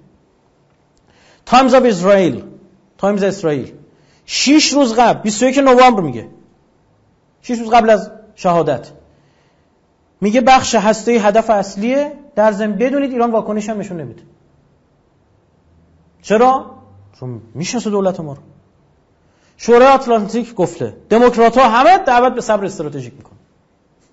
آره شما چی نگید دیگه، بذار بزنه، بذار این بیاد بزنه، بذار غرور ملیتون رو با خاک یکسان کنه، بذارید دانشمنداتون رو بکشه، بذارید پالس بفرسته برای مردمتون که غیرت ندارید، بذارید پالس بفرسته برای مردم که امنیت ندارید. بذار کار میخواد بکنه، شما ناراحت نباشید، صبر استراتژیک داشته باشید. منافقین چند وقت رسما داره طرف پاورپوینت توضیح میده، اسم شهید فخری زاده رو نشون میده. و مورد پنجم، اینو لحاظ کنید، دقت کنید، اینا پالس برای شورش داخلی. اصل ماجرا از نظر من پیش روه. مردم آماده باشید. اینا تمرکز دستگاه امنیتی رو بگیرن، این پالس رو به مردم بفرستن و به افرادی که قراره برنامه‌ریزی کنن میترسن از قدرت سیستم امنیتی ما، چون پیش به تنشون خورده. درست شد؟ اینا میخوان این پالس رو برای این نوچه هاشون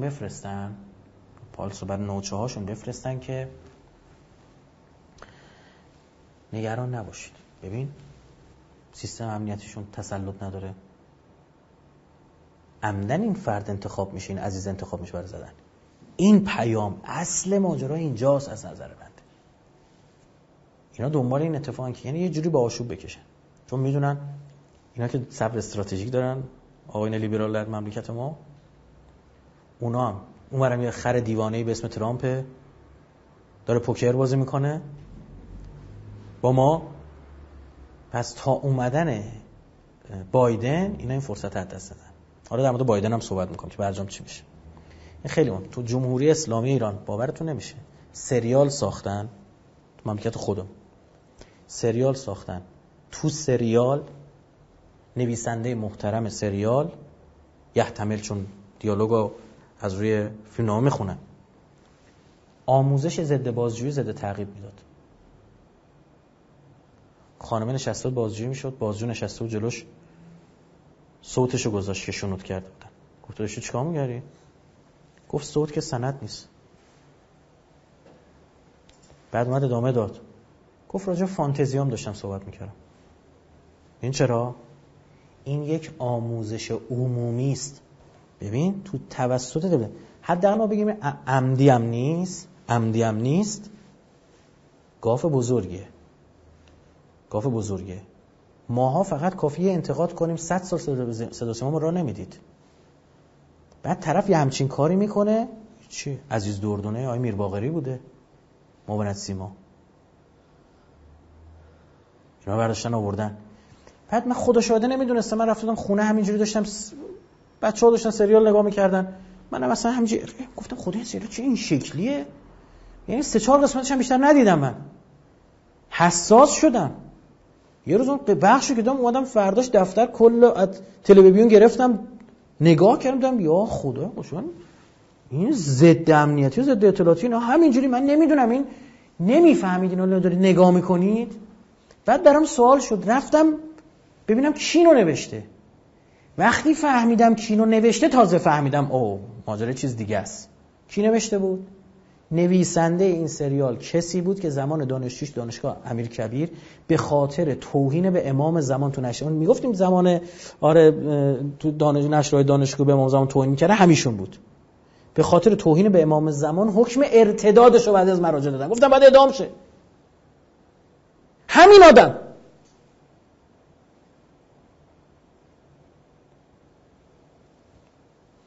اینا حساس نمی‌کنه شما اطلاعاتی‌ها رو؟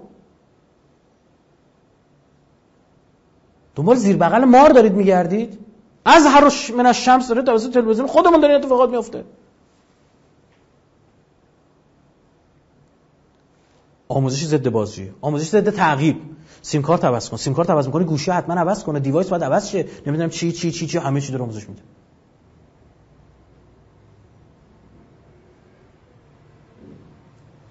نمیدونم اینا اسمشو میخواد سهل انگاری بذارید، نمیدونم. ما که حرف میزنیم، ما که چند سالی راجع به نفوذ حرف میزنیم، میگن نه آقا اینا رو نگید، اینا چرا چیکار میکنید فلان میکنید. بنده که مراعات میکنم، به تو رو برادر و دیگه‌مون نخوردید. من که مراعات میکنم، من چیزی نمیگم. برید برای نفوذ مسئله جدیه. اون دشمنی که میخواد یه کاری بکنه تمام اطراف ماجرا رو لحاظ میکنه و آدماشو و کاراشو آماده میکنه.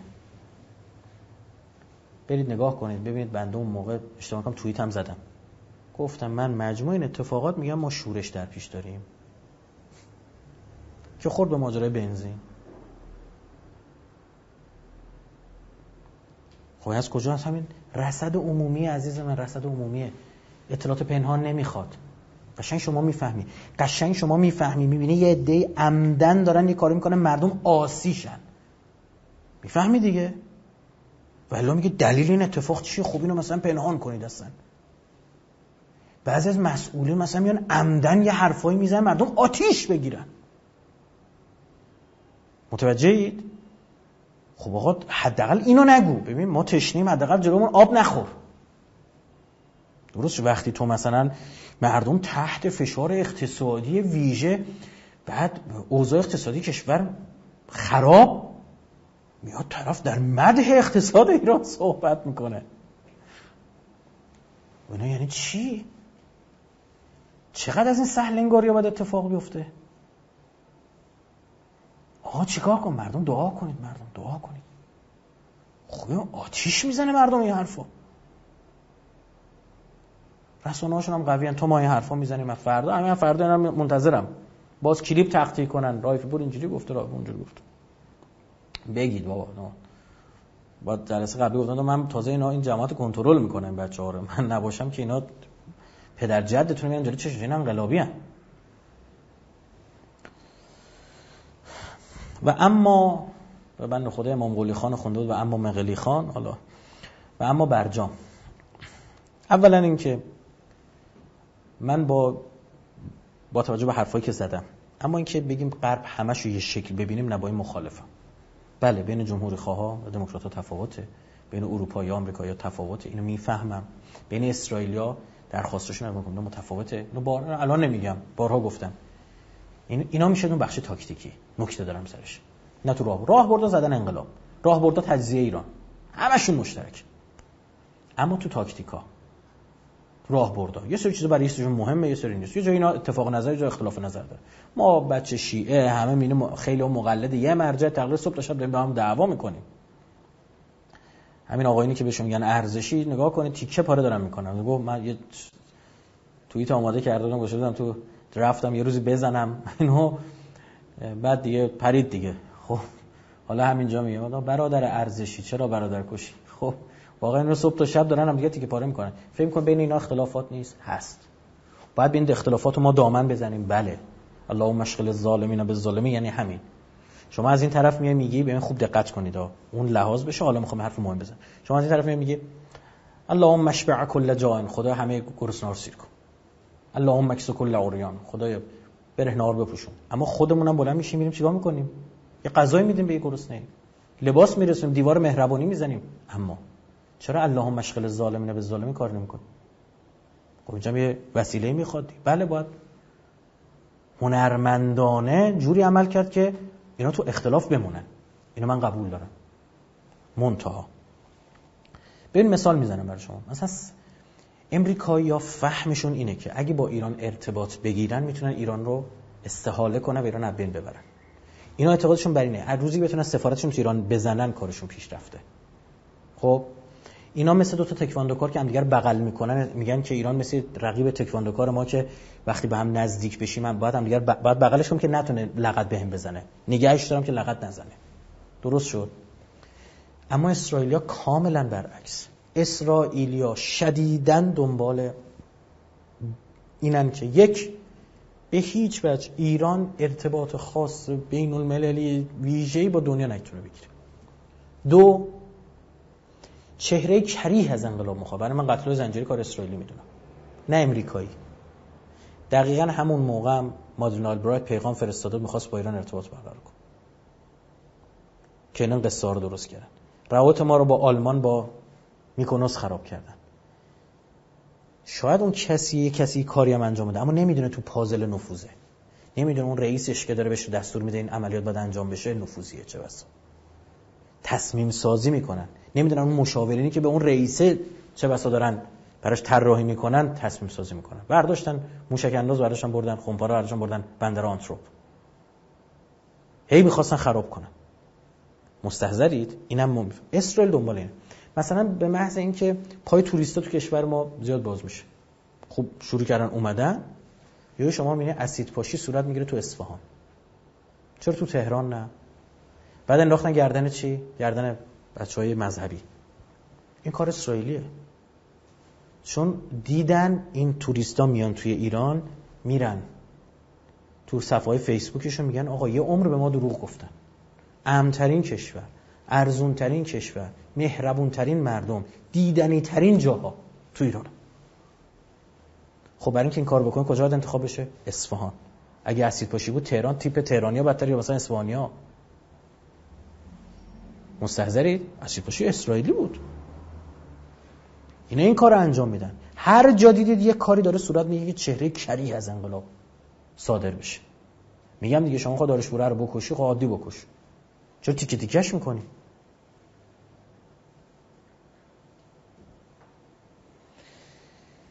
اینم نگاه اسرائیلیاست. من میخوام بگم فهم نقشه صهیونیست‌ها خیلی به ما کمک میکنه که اینا چه غلطی میخوان بکنن. ببین اسرائیل تا پایان ترامپ از این فضا میخواد استفاده کنه که آقا همین رو به حساب ترامپ انجام میشه.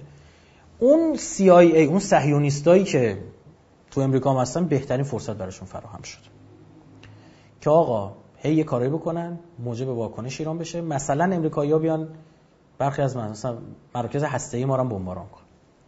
خب اینا میخوان این کارو انجام بدن و برای همینه که من میبینم که بعضی از این فشارهای بخشیش‌ها تمی داره، نه همش. ما هم خودمون میگیم با اینا تو دهنی اساسی بخورن. بخشی از این تم نوع درخواست انتقامی که داره صورت، بخشی از این تم اسرائیلیه. بازی نخورید. من که یه چیزی شما میگم، مثل از این اتفاقات تو کشور ما میفته، در واقع بعضی از این سرویس‌های امنیتی با همه. شما اینا رو گفتم، عرض کردم اینا با همه، اما شما میبینید مثلا جاسوس اسرائیلی تو آمریکا دستگیر میشه. اسرائیل انقدر حرومزاده است با آمریکا هم یه جایی رحم نکرده. 1973 که اسرائیل درگیر جنگه، ناو USS لیبرتی آمریکا رو میزنه که میشه خرداد ماه ما، اشتباه نکنم. من سربازی که تو اون ناو بوده فلیپ تورنیر رو پیداش کردم، باش ارتباط گرفتم. کتابشو برای من فرستاد. What I saw that day. آنچه آن روز دیدم. کتابش انگلیسی رو برام فرستاد، من دارم. برید تحقیق بکنید. اسرائیل زد ناو آمریکا رو که بگه کار مصر بوده، آمریکا رو وارد جنگ کنه به نفع خودش. این همچه حرومزاده‌ایه. خود امریکایی‌ها میدونن اینو. خود امریکایی واقفن که یه جای اسرائیل میخواد موارد اختلافات بینش، مثلا تو همین اواخر بین اوباما و نتانیاهو اختلافات پیش اومد. متوجهید؟ این پاسخ ایران باید با در نظر گرفتن این مسائل باشه. شما از یه طرف میبینید مثلا دولتی‌ها میگن آره ما فکر کردن ما بچه‌ای ما تو بازی نمیافتیم. بله شما که کلا از هر بازی میترسی. شما گربه اون ور رد میشه پخ میکنی میگید میترسی اینجا. شما رو نمیگم آقا، شما اصلا خودتو ناراحت نکن. شما اصلا ته یه بنده خدایی بود که یه خانومی داشت با آقای با شوهرش داشت میرفت، بعد شوهرش این سوسولا بود، یکی اومد به این خانم مطرک انداخت، گفت تو غیرت نداری نمیخوای بریش برخورد کنی؟ رفت زد شونه یارو، گفت تو بدی بدی بدی. گفت بابا من نگفتم که بکشش، گفتم برخورد ساده کن. شما از اینایید، شما خودتو ناراحت نکن. شما یه سری اتفاقات بعضا تو خونه‌تون هم بیفته میگه تنش به وجود نیاد. خب این از اون شما رو عرض میکنم. اما بدنه انقلابی و هوشیار باید اینو لحاظ بکنه. مستحضرید؟ خیلی از این آقایونی که خیلی داغ میشن یه جاهایی، اینا خواسته یا ناخواسته با اسرائیل وصلن، یا خواسته وصلن، میدونه مأموره این کارا رو بکنه، افراطیگری بکنه. انقلابیگری با افراطیگری فرق داره. دو، نه اخلاقشو میدونن. اخلاقشو میدونن. یه روز من نمیتونم اینو باز کنم، مسئله که میخوام بگم اسم حتی نمیتونم خیلی اشاره مستقیم کنم، چون شما در میارید طرف کیه، باهوشید الحمدلله. یه جایی من پیش بنده خدایی میخواست بره صحبت بکنه بعد از جلسه با ما، بره پشت میکروفون. من نشسته بودم، من پشت در آلومینیومی بودم، منو ندید اون کسی که اومد اونجا نشست و این بنده خدا خودش یه خورده کشون بیرون که اون متوجه نشه من این طرفم. شروع کرد یه سری نکات بهشون گفتن، آقا اینجوری شده اینجوری شده اینجوری شده اینجوری شده اینجوری شده. حالا من که واقف بودم که داره چرت و پرت رسما میگه، داره تحریک میکنه. بعد با خودم گفتم خب حالا بره ایشون کارش تمام بشه بعداً بهش میگم مراقب باش. آقای که شما باشید، خانم که شما باشید، ایصاف رفت تمام اینا رو پشت تریبون گفت. میشناسن بعضی از این خلقیات و روحیات رو. مستحضرید برای اینکه این دو قطبی رو حفظ بکنه. من چی میگم؟ میگم همش نگاه کنید دقیقاً قبل انتخابات ها اینا قصه حجاب رو میارن بالا. آدم دارن یا میفهمه، متوجهید یا نمیفهم. فهمیدش که وصله، نفهمم چون نفهمه میان سراغش. شما همین الان نگاه کنید بحثا چی باز دو بحث حجاب دارن بولد میکنن. چرا؟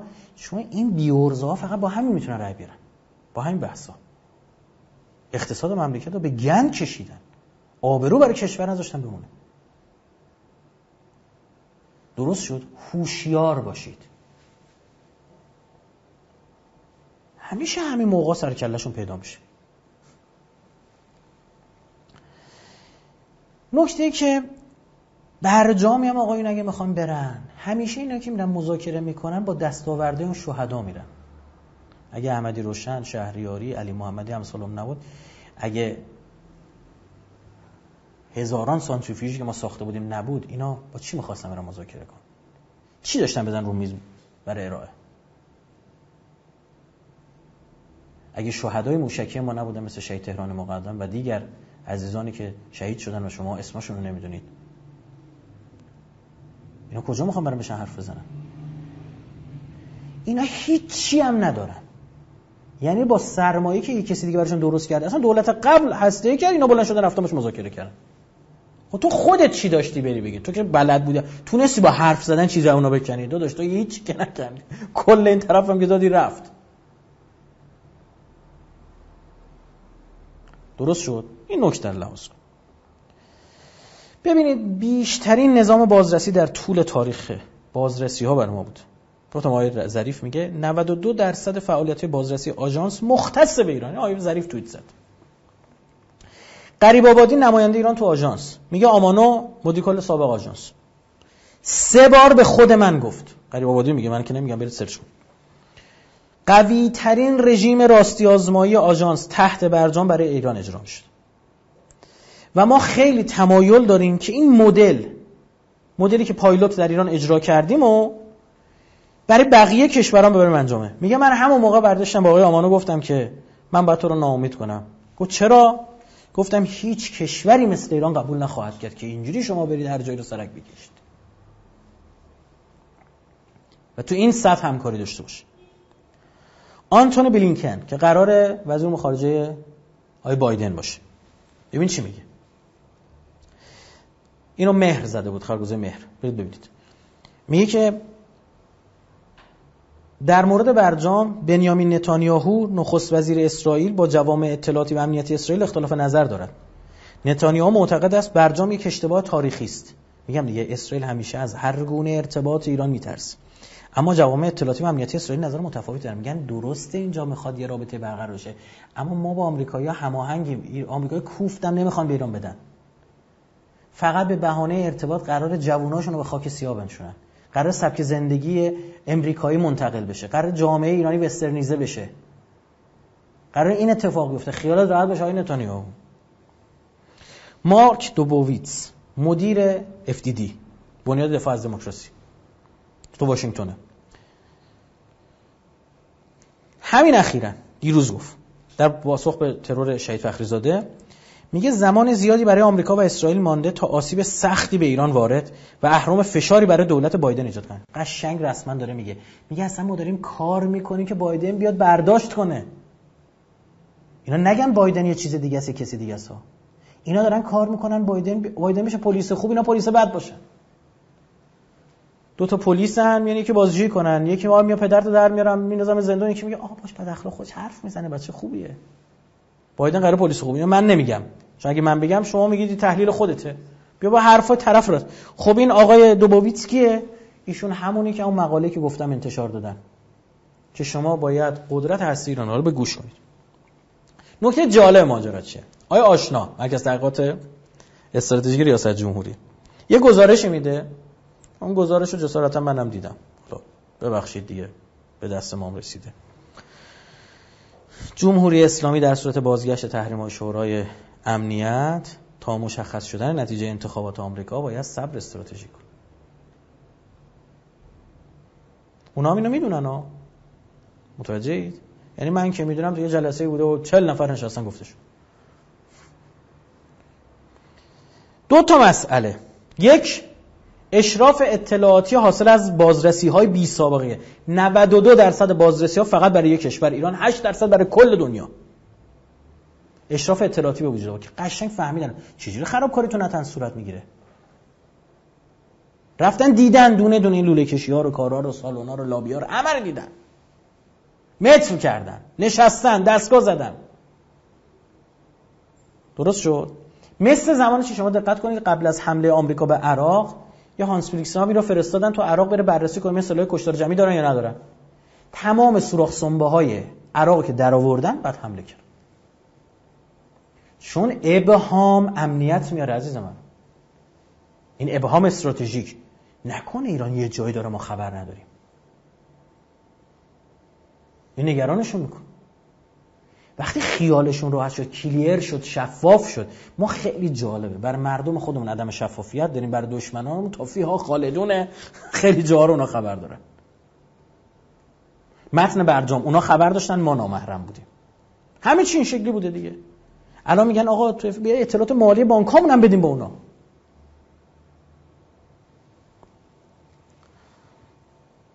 خیلی جالبه. میگفتن قیمت دلار میره چه رفته بالا، برای اینکه ما FATF رو تصویب نکردیم. میگیم آقا جون ببخشید پس چجوری قیمت دلار اومد پایین؟ چجوری آوردیش پایین؟ FATF تصویب کردیم؟ نه، قیمت دلار دست خودتونه. دنبال بازی سیاسی تونید. بخشی قابل توجهش دست خودتون. یکی پس اون اشراف اطلاعاتی که به دست آوردن، دوم ادراکی که به وجود اومده در مورد انفعال ایران، که ایران وایستاده تا رئیس جمهور بعدی بیاد. اونا دستو خوندن. برای همینه میگه چی؟ میگه بهترین فرصت هست زمان زیادی برای آمریکا و اسرائیل من تا آسیب سختی به ایران وارد و اهرام فشاری برای دولت بایدن ایجاد کن. چون میدونن این طرف کیه، میدونن اگه اسپک بزنه اون توپ جمع کنه اون وسط کیه، کی میخواد این پاسو بگیره، کی میخواد اون جلد ضربه آبشار رو بگیره.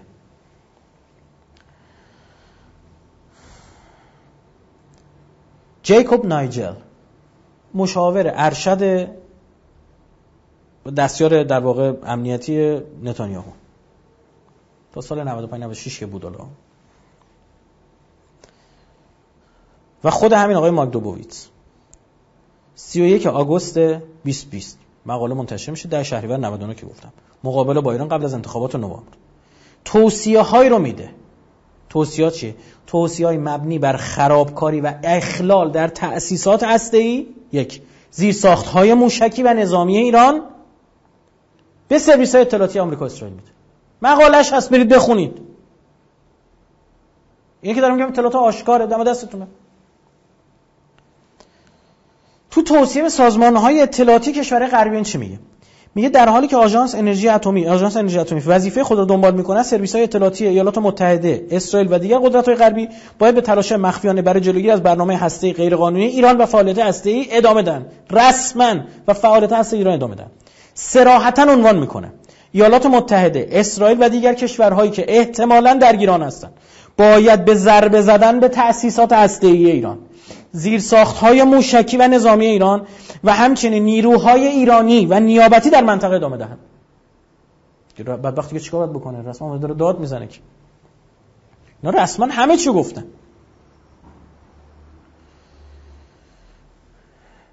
یعنی اینا میخوان تا موقع بایدن این خطو برن. تو داخل حالا بگم چی بشه؟ به شما سخن قبلی گفتم بایدن یهویی خبر حضورش میاد، آقا ببخشید این دیوانه بود این ترامپ، ما رو هم اذیت کرد، خول بدید چقدر به من فوش میداد، این اصلا همینه چیز اخ منتها من برمیگردم به برجام، منتها جسارتا دو تا شرط دارم. اولا اینو من به شما بگم، رسما اینا میگفتن، رسما دموکراتای وقیح میگفتن که آقا بایدن هم به این سادگی نباید برجام برگرده، باید وایسته تا انتخابات ایران. ببین کل ملت ما رو معطل نگه داشتن تا 13 آبان انتخابات آمریکا بشه، خورده به دعوا، ترامپ میگه نمیدونم تقلب شده اون یکی نشده، آقای میر ترامپ داره چیز میکنه، طرفدارش دارن شعار میدن یا دونالد مش دونالد، خدمت شما عرض بکنم قصه درست کردن، میگه من قبول ندارم وکیل میگیرم، الو این قصه ها درست شد، خیلی بده، کار زشتی. ترامپ اخه کسی دیگه باشه خوبه، ترامپ نپذیره ایرادی نداره، اما یه کسی دیگه خیلی بده، اون بده اصلا ما خیلی، یعنی وقیح‌تر از این آدما من رو کره زمین ندیدم. بگذاریم حالا هم معلوم نیست کی بشه، میگن احتمال مثلا بایدن بیشتره فلان شد، ترامپ هم میگه نه ما بردیم، ترامپ میگه بنده پیروز قطعی انتخابات با فاصله خیلی زیاد پیروز قطعی انتخابات، اما ترامپ داره میگه.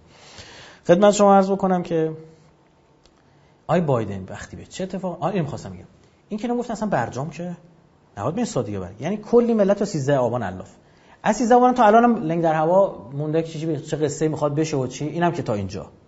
مورد بعدیش چیه؟ وایس تا انتخابات ایران تموم، یا حضرت عباس تا خرداد همه چی معطل، یا سیب زمینی بره بالا، روز مهر بره بالا. ملت به کی رأی دادید؟ خدا پدرتون رو بیامرز. چی کار کردید با این مملکت؟ بازم قراره از یه سوراخ 2 بار گزیده بشید. دمتون گرم، خدا وکیل. شما رو مجسمه‌هاتون رو باید بسازن. تو تاریخ مثلا کل دنیا میان زیارتتون کنن، نگاهتون کنن.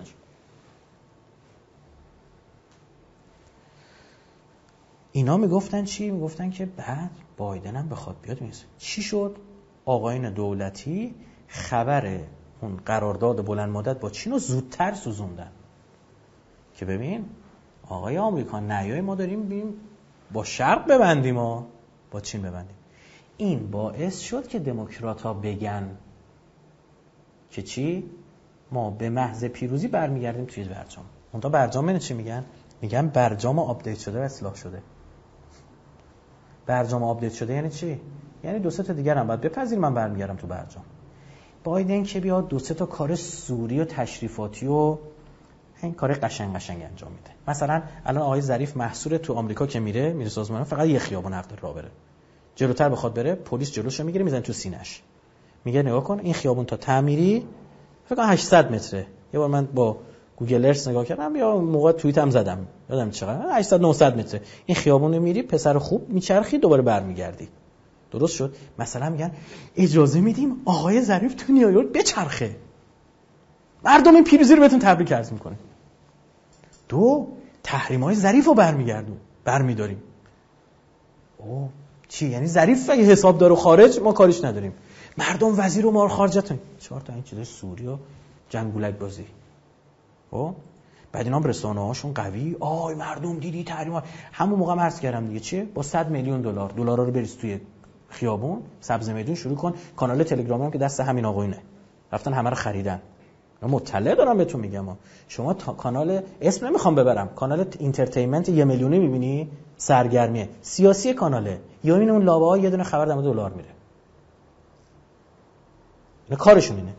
مردم بدبختم که میبینن با این اوضاع ریال، منم بهشون حق میدم که ریال رو رد کنن برن هر چیز دیگه بخرن، یه بخشش دلاره، یه بخشش سکه است، یه بخشش مثلا خونه و این چیزاست، برمیگردن اون دلارا رو میفروشن. این چند میلیارد دلاری دست مردمه، تخمین زده میشه، حالا 3 میلیارد میگن بیشتر میگن کمتر، میگه مهم نیست.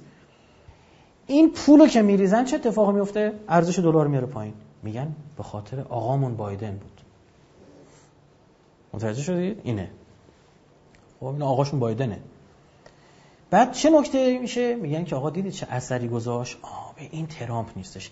آقا شوخی نکن، قبلا هم اتفاق افتاد عزیز من. یادتونه دفعه قبل دلار رفت و 20 دوباره اومد تا 12 تومن شدنی. یعنی بازم هزینه اون دلار مردم میدن. مردم بدبختی که 10 میلیون پسنداز بازنشستگیش بود مونده بود یه کنجی، اینا رفت دلار خرید. خب بعد یهو میاد داره میاد پایین میاد میفروشه، از پولش چقدر میونه؟ 8 میلیون مثلا. بدبخت این 2 میلیون ها جمع میشه به این آقایون کمک میکنه. متوجه شدید؟ نه بس پول در واقع پول ریال ما تقویت میشه وقتی دلار ارزون میشه. این ریال یه چیزام در حصه قبل گفتم بچه‌ها انقدر حرف و حرف شد و نمیدونم قطع شد و سر صدا اومد و یه چیزی شد. یکی از این بچه‌ها اسکایپش زنگ خورد یادمه. بعداً هم ازش پرسیدم گفت عمم بوده. حالا قبل اینکه شروع کنم بهش گفتم عمت اول بلاک کن بعد ما شروع بکنیم. من همینجا نشسته خدمت شما عرض بکنم. حواسم پرت شد از ذهنم پرید. این که الان تو کردستان عراق دارن تراول 50000 تومانی ما رو میخرن. میدونی برای چیه؟ برای اینکه اینا میدونن با آمدن بایدن این سیاست رو آقایان قرار اجرا کنن. اینا دارن برای چی دارن تراول میخرن؟ بخاطر اینکه حجمش کم میشه دیگه. 1 میلیون تراول کمتر از 1,000,000 تومانیه. خب اینا دارن تراول میخرن. حتی جالبه تراول گرونتر هم میخرن. مثلا تراول 50000 تومانی 55 تومن میخرن. اینا میخرن نگه میدارن، وقتی ارزش ریال اومد بالا دوباره باش اجناس میخرن. همین کاری که اینا دارن انجام میدن نشون دهنده اینه که یه تصمیم اون بالا هست، دارن میگیرن دیگه. خب دارن این کارو انجام میدن. بدونید که حالا این کسایی که دارید دلار نگه میدارید، طلا نگه میدارید، با اومدن بایدن ضرر خواهید کرد. خب زودتر ردش کنید بره. ما برادران شما میگیم. و داشتم میومد پایین تا بحث چیز اتفاق افتاد. نکنه ترامپ حمله کنه به ایران دوباره رفت بالا. وگرنه قرار بود همینجوری بیاد پایین. متوجه؟ بله اگه همینجوری شرایط عادی باشه، جنگی نشه، فلان نشه، بیاد پایین.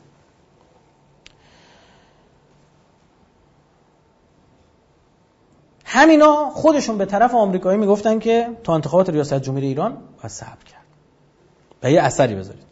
اینا من نمیگم آقا برید ببینید آیه دکتر ظریف رسما مثلا هم به البرادعی گفت هم بعداً جای دیگه بعد اینا رسما میرم گفتش آقا ببینید با ما اگه راه نیایید ما دیگه رأی نمیاریم ما.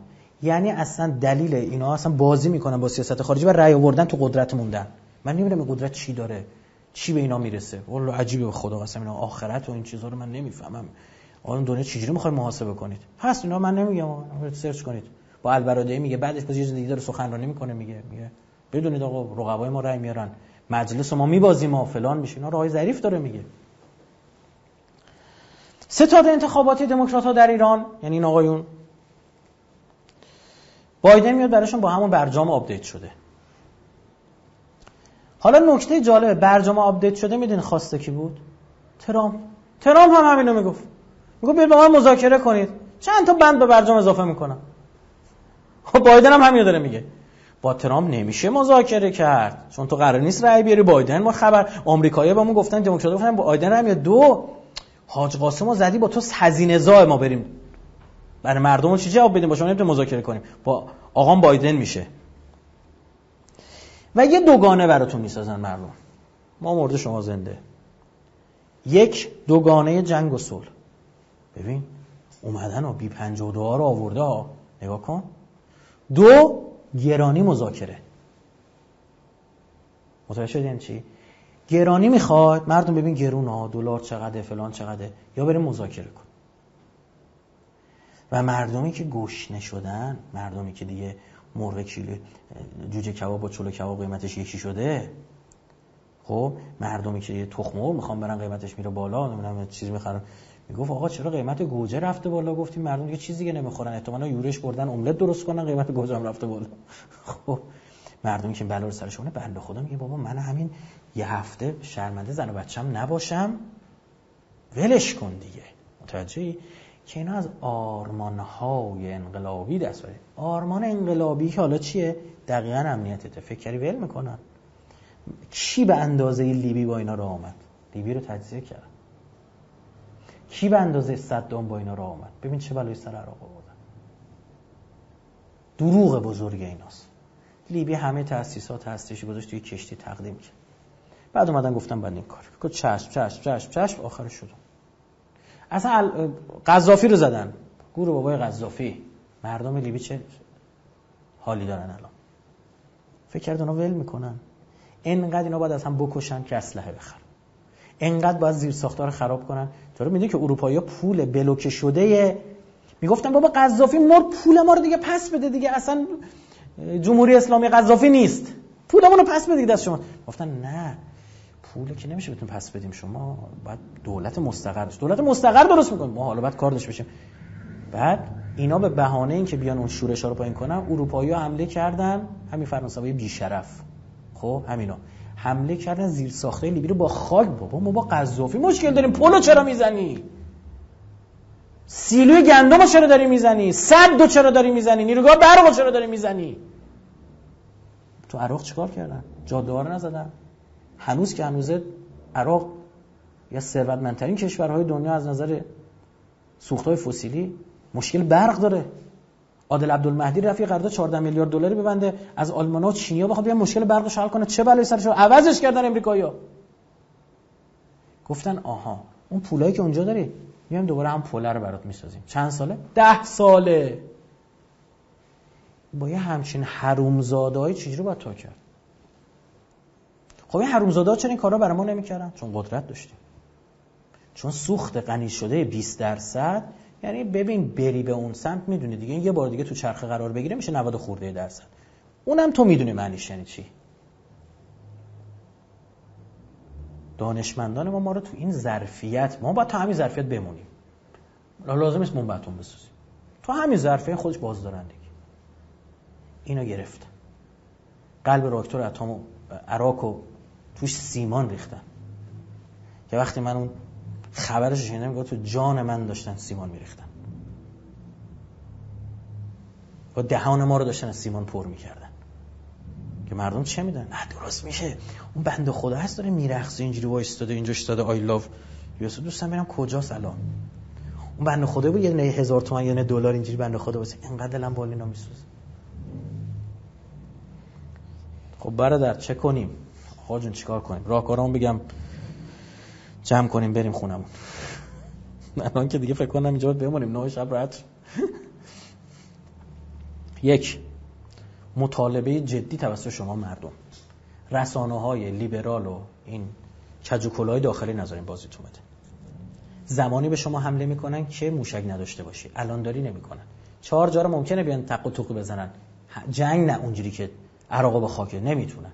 چون اسرائیل شخم میزنی. اسرائیل خط قرمز ایناست. اوکی؟ بازی نخور. مطالبه باید پاسخ اینا داده بشه. منم نمیگم همین الان داد زدی من داد میزنم. معقول و درست. ببینید ما زمانی که این الاسد رو زدیم تحقیر کردیم آمریکایی‌ها، اما اون پاسخ اصلی ما نبوده. پاسخ اصلی ما که یک دونه آمریکایی تو منطقه نباید بمونه. اینجا منطقه ماه و محقق خواهد شد ان شاء الله. خود شما اینو خواهید دید ان شاء الله. 2. به هیچ وجه دستگاه امنیتی نباید تضعیف بشه، بلکه باید توسط نهادهای زیرسلاح حتما مجلس باید وارد بشه. تحقیق تفحص اگه من نمیدونم بلازا قانونی میتونن تحقیق تفحص اینجا هست چجوریه، حتما با صورت بگیره. این نفوذی‌ها باید پاک بشن. قصه نذارید مثل 78 درست کنن. باید نفوذی‌ها پاک شن. 2. ماجرا باید مردمی بمونه. عزیزان این همه دارن تأکید میکنن که آقا این شهید، اون وریا دارن میگن می‌خواسته بمب اتم بسازه نمیدونم فلان. این شهید مسئول سپند بود. گفتم سازمان پژوهش و نوآوری‌های دفاعی هر دانشی رو که می‌خواست وارد بشه این آدم میرفت. امثال اینشون میرفتن. ایشون لیزر بوده نفر اول بوده رفته کار کرده. هسته‌ای بوده نفر اول بوده رفته کار کرده. واکسن کرونا، کیت تشخیص کرونا رو ساخته. واکسن، ببینید شما نمیدونید چه بلایی سر اینا آوردن. من خبر دارم آتیش میگیرم از مظلومیت اینا که برخی از این آقایون چیکار کردن. کیت تشخیص کرونا رفتن درست کردن آوردن، از کره‌ایایی که وارد شده بود خیلی بهتر. گفتن این دروغ نشون میده، الکی زیاد نشون میده. برای اینکه دهنشون رو ببندن اومدن چیکار کردن؟ گفتن آقا این یه خورده چیزشو به درسش بیارید پایین. آوردن گفتن خب این کمتر نشون میده. گفتن دقیقاً بذارید رو همونی که کره‌ای هستن. دقیقاً همونقدر انجام دادن. گفتن خب این که همون کره‌ای است ما کره‌ایشو داریم دیگه. به همین صراحت اینا چرا نونشون تو وارداته؟ نون یارو تو درصد میگیره. متوجهی؟ میخوام بگم اینجوری وایستاد کار کرد. واکسن میخواست برای زن و بچه من و تو درست کنه. واکسنشو تا اونجایی که من خبر دارم، چون مؤسسه مسافم همکاری کرد تو اون بخشش، تا تست دوم انسانیش هم پیش رفت. و اینو من عرض نمی‌کردم، ولی اینکه دیدم وزیر محترم دفاع کشور، من خیلی هم بهشون علاقه دارم، دوستش هم دارم، اومدن اعلام کردن، گفتم خب حالا من میگم و بیشتر از اینم باز چیزی نمیگم. مردم، ایشون یکی از ما بود که به فکر من و شما بود. زن و بچه‌اش سالها توی زجر، سختی. همسر شهید رضای نژاد متن نوشت که از این پیج خودش تو شبکه‌های اجتماعی که یه شب شام دعوت بودیم خونه، این دیدم دست همسرش داره میلرزه. گفتم که شما چرا دستت میلرزه؟ من بعد از شهادت داریوش دستم لرزش کرد. گفت یه بار شهید همسر شما شهید شد، تمام شد. من 1 عمر دارم این احتمالو میدم. اسمش هم شما نشنیده بودید. از اینا فراوان داریم. من خودم یه بار سوار هواپیما شدم و خاطره جالبیه. ردیف سوم نشسته بودیم. ما رو مردم لطف دارن، حالا مثلا میریم کارتون مثلا کارت پرواز بگیریم، طرف میشناسه، مثلا تو هواپیما جلوتر باشه بهتره، چون زودتر پیاده میشه. بعد خدمت شما عرض بکنم که من رفتم ردیف سوم، اومد رفتم نشون میدم ردیف اول و دوم چیزه خالیه. یه آقای اون جلو نشسته. بعد پشت من عزیزی بود که یه خورده حالش مساعد نبود. من صندلی که می‌خواستم بخوابونم اذیت می‌شد. به من گفت، منم کمرم درد گرفت، یعنی صندلی سیخ نشسته بودیم. گفتم خوب میرم یه ردیف جلوتر میشینم. فکرم مسافر نبوده، چه میدونستم. رفتم ردیف جلوتر نشستم، دیدم 2 نفر بلند شدن اومدن سمت بودن. آها شمایی فلان. بعد اون مسئول امنیت پرواز اومد جلو من، گفت چرا جاتو عوض کردی؟ گفتم آقا من دیدم اینجا بیام پشتم خالی میشه، میشم صندلی بخواب میشه. گفت شما بشین. هیچ نگفتم. حالشون خوشه. گفت صندلی خالی میریم میشینیم، یالا چه اتفاقی میفته؟ بعد که واسم پیاده بشم، یه عزیز من مزه شد، گفتش که این 2 ردیف به خاطر ایشون خالی شده بود. گفتم مگه کی؟ گفت نمیشناسی. گفتم نه، من هنوزم نمیدونم آقا کی بود. یعنی من که تازه خیلی از شما بیشتر تو این جلسات میرم، من واقعا نمیدونم کی بود آقا. اما از این موارد ما زیاد داریم. صبح تا شب زحمت دشمن دنبال زدنشونه. خب اینو دنیت داشته باشید. ایشون برای ما مردم کار کرده بود. دنبال ساخت واکسن برای زن و بچه من و شما بود. مردم برید بفهمونید به مردم و بگید به مردم که حرومزادگی اسرائیل مشکلش با دانشه، با پیشرفته. هر جا دانشی شکل بگیره اینا میرن خفش میکنن. خوزه آلبرتو آلبانو رو، پدر هسته‌ای برزیل رو رفتن کشتن این اسرائیلای حرامزاده. دانشمندان هسته‌ای خدمت شما عرض بکنم مصر رو رفتن ترور کردن. نیروگاه اتمی اوزیرا که عراق اومدن بمباران کردن. اینا دنیا فکر میکنن مال ایناست. این جماعت پدر سوخته میگن ما قوم برتریم. این صهیونیستا. مطالبه جدی بهترین اتفاق اینه خروج بازرسان آژانس. این جاسوسا باید برن گمشن بیرون. ساخت دوباره عراق، غنیسازی 20%، تهش هم خروج از NPT. اگه بخوان این کار ادامه بدن. اگر اسرائیل اومد عضو شد، دشمن ما رو تهدید اتمی کرده، تو منع گسترش سلاح اتمی هیچ کسی هم راه نمیده. بیخ گوش ما پاکستان 100 تا کلاهک اتمی داره. عربستان دنبال بمب اتمه. امارات نیروگاه اتمی رو انداخته. تهش هم باید این بشه، یا رژیم صهیونیست باید عضو بشه یا ما هم از NPT بریم خارج. بهترین فرصت طلایی به واسطه خون این شهید فراهم شده، بدونید. بهترین فرصت طلایی. توپ هم تو زمین ماست. باید از این امتیاز ساخت. تنها چیزی که برای ما امتیاز میسازه همینه. تمام قطع کنید همه چیو و دوباره برگردید محکم ادامه بدید. قطع هم نکنید اینا خواهند زد. بدونید، فکر نکنید شما قطع کنید میزنن. اینا رسما اعلام کردن، میگن تا پایان ترام بعد تا میتونیم ضربه به صنایع هسته‌ایشون بزنیم. باید اینجا اون آقایون مجلس انقلابی بسم الله اینجا خودشون نشون بدن. بیان جلو ببینیم چه میکنن. 2 فوریت چرا 3 فوریت انجام میده؟ شورای نگهبان هم میبرد اونجا تصویب میکردید. آقا این مطالبه ادامه داره. منم یکم مردم ادامه میدن. 24 ساعت هشتگ اخراج بازرسان آژانس ترند شبکه‌های اجتماعیه. این جاسوسا باید برن بیرون. و این برای ما امتیاز میسازه. کلا باید همه چی کات، وگرنه شما اگه ببین الان آژانس اومده به ترقوزآباد نتانیاهو رو مبنا قرار داده، الان دوباره میخوان ما رو محکوم کنن.